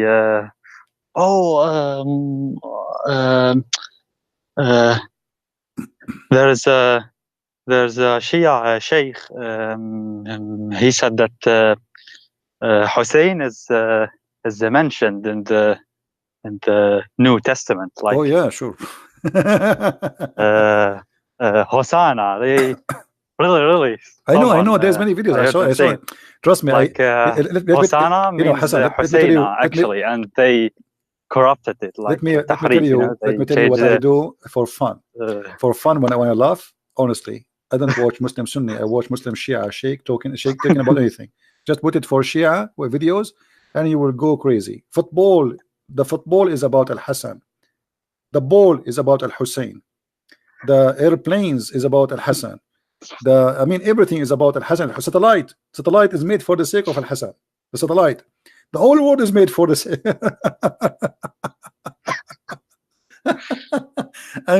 Shia is the best comedy ever. Like, they beat the Sunni far. The Sunni is nothing when it's come to the Shia. I know you are a Shia. I don't want to insult you. I'm just being honest with you, but it's really crazy. I know. I don't know you, and you don't know me, so I don't care. Okay. Yeah, nothing personal here. We are just sharing what we believe. Yeah, that's true. But yeah. What you can do. All right, Hassan. Thank you for calling, my friend, and feel free to call tomorrow if you want, or any day you wish. All right. Yeah, thank you very much. But can we then go more in detail, especially on the Shia sources then? Sure. Next time, Sure, no problem. Just Al-Kafi, you know, because I want to know more about it, because there is no one that deals with them, right? I'm not all right. Well, lying. I mean, if you promise me tomorrow you will come, I will change the topic just to make it about Shia. Tomorrow? Yeah, I don't know if you can tell. Anyway, don't worry about it. Don't promise. Just call me, All and right. then we will change the topic to make it about Shia. No problem. All right. All Just right? once, huh? Okay. Yeah. Anytime All you right. wish. That doesn't Thank you. matter. Not once, twice. We can do it as many as you wish. Who cares? Okay. Okay. No problem, my That's friend. good. Thank you very much for calling. Take care. Okay. God bless. Bye-bye. Bye. All right. Well, I'm glad that Mr. Hassan, he called us. He's a nice gentleman. You can tell. You know, by the way, right away you can tell if a person is coming from a good family, and if somebody is coming from a trashy, you know, like you know, they say you are what you eat, and here what you eat is what your family around you, what they feed you. So you can tell that this gentleman is not a bad person. He's a kind man, and he's trying just to find the truth. As simple as that. So he's welcome, really, anytime to call. But as you see, the Shia is not really too much, like they are too much far from the Sunni when it's come to the deep in the religion. But the end is the same. Both they believe in violence, both they believe in killing, and both they are willing to kill you for the sake of their God, whoever their God is. If you go to Iraq right now and you insult Ali, you're dead. That's it. They will cut you pieces alive. You know. If you go to Iran and you do the same. If you go to Saudi Arabia, you insult Muhammad, the same. So it is just they change the person who is the most important. Both they have a different political agenda, but both of them believe that they are supreme, and both of them they believe that they have the right to exist, and the other one don't have the right to exist. Both of them believe in taqiyya, which means you can lie. It's okay to lie. Actually, you should lie. Both of them believe in the versions. Both of them believe that the non-Muslims are filthy. It's the same, but the difference is who is their leader? Who is their they follow who? Who is their best man? The Sunni, they follow Muhammad as leader supposedly, but then they took the side of Muawiyah and the Umayyin caliphate, Bani Umayyah, and those they became their leaders. So the Sunni, they consider themselves the Umayyad caliphate people, and the Shia, they consider themselves they are the Ali caliphate people. And both in history they have war with each other, and they actually Ali and his children, they've been slaughtered by the Sunni. So Shia is simply those who believe that they are victims of the Sunni. That's why they hate them very much, and that's why the Sunni, they hate the Shia very much. And now all the conflict we see in the Arabian Gulf between Iran, Saudi Arabia, Emirat, Yemen, you name it, all of it is a Shia Sunni conflict. Since 1400 years ago until now, they did not solve this conflict, and they will never solve it. One of them have to erase the other one, and this is their target. One need to erase the other one. So who's going to erase who? And the Shia now, actually, they are growing by number, and many of the Muslim Sunni, they are converting to the Shiaism. And there is many reasons for Sunni to convert to Shia. First, the Shia, they have many, let us say, many appealing things for the Muslim Sunni to make them follow. Number one, they follow the family of Muhammad. The Sunni, they follow the enemy of the family of Muhammad. The Shia, during the last 20-30 years, they were fighting Israel, while the Sunni, they did not take fighting Israel as something serious. Their target was different. So the Shia, they were able to advertise themselves between the Muslim Sunni as they are the one who defend Jerusalem as the Muslim city, not Jerusalem, the Jewish city. So the Shia, they present themselves through Hezbollah, Lebanon, Hezbollah, Iraq, Hezbollah, Iran, that those are the Hizb of Allah, the party of Allah, and this is what the Quran says. The name Hizbullah is not something created from Google. This is coming from the Quran in chapter 5 verse number 56. Hizbullah hum al-ghalibun, and this is the title of the Shia militant groups. The same time, the Sunni, they have a big militant group. It's called Muslims Brotherhood. But Muslims Brotherhood themselves, they are under the control of the Shia. This is why if you go right now and you listen to the news, you will find that Saudi Arabia, Emirat, Bahrain, and Egypt, 4 major Islamic countries, they are fighting the Muslim Brotherhood, while Iran sponsoring Muslims Brotherhood. So we can say that Muslim Brotherhood as a Sunni party, in the deep inside, it's a Shia party. The appearance, it is a Sunni party, but the target obviously is under the control of the Shia. The first center for the Shia, for the Muslim Brotherhood in Egypt was bought by the mullahs of Iran. You believe it?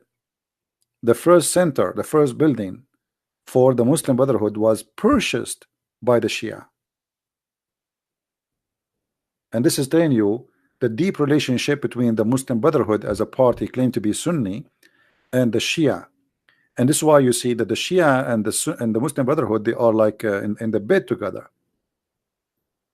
The appearance, they are enemies, Sunni and Shia, but the fact, the Muslim Brotherhood is not really Sunni. They let us say they appreciate Shiaism very much, because Shiaism is their way to reach, to take over, to control money, support, etc.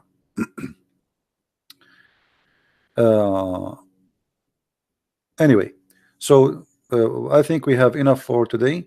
The video today will be long, but if you guys would like to download it for free, if not, we will remove it after a few hours, or maybe we will keep the conversation with our friend here, the one Hassan, the one who called us. So I want to say thank you.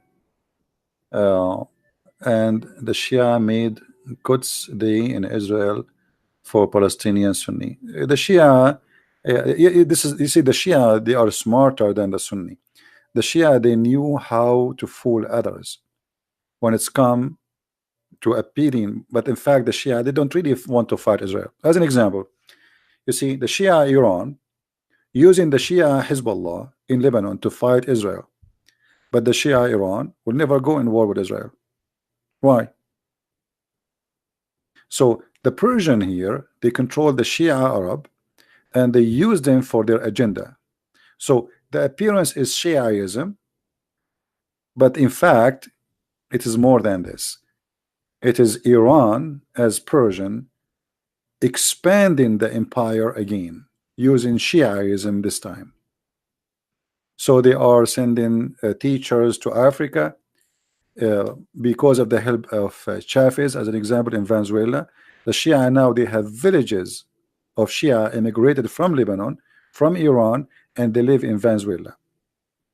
They open stores, gas stations. The vice president of Venezuela right now is a member of Hezbollah. So Shia, maybe it is a sect as religion, but it is nothing but a political movement seeking power and control, and they are controlling the drugs industry. Most of the income of Hezbollah is from cocaine and heroin, same as the most income of Taliban, of the Sunni. Most of the income of Afghanistan as Taliban is cocaine and heroin. So they, they have no limitation how far they can go. It's a mafia mentality. They are mafia, but the appearance, they are religion. The appearance, they are decent, to grow beard, and the appearance, they are people who reject violence. But if you go deep, like, you know, there's a guy, his name Imam Tawhidi. I don't know if you heard of him.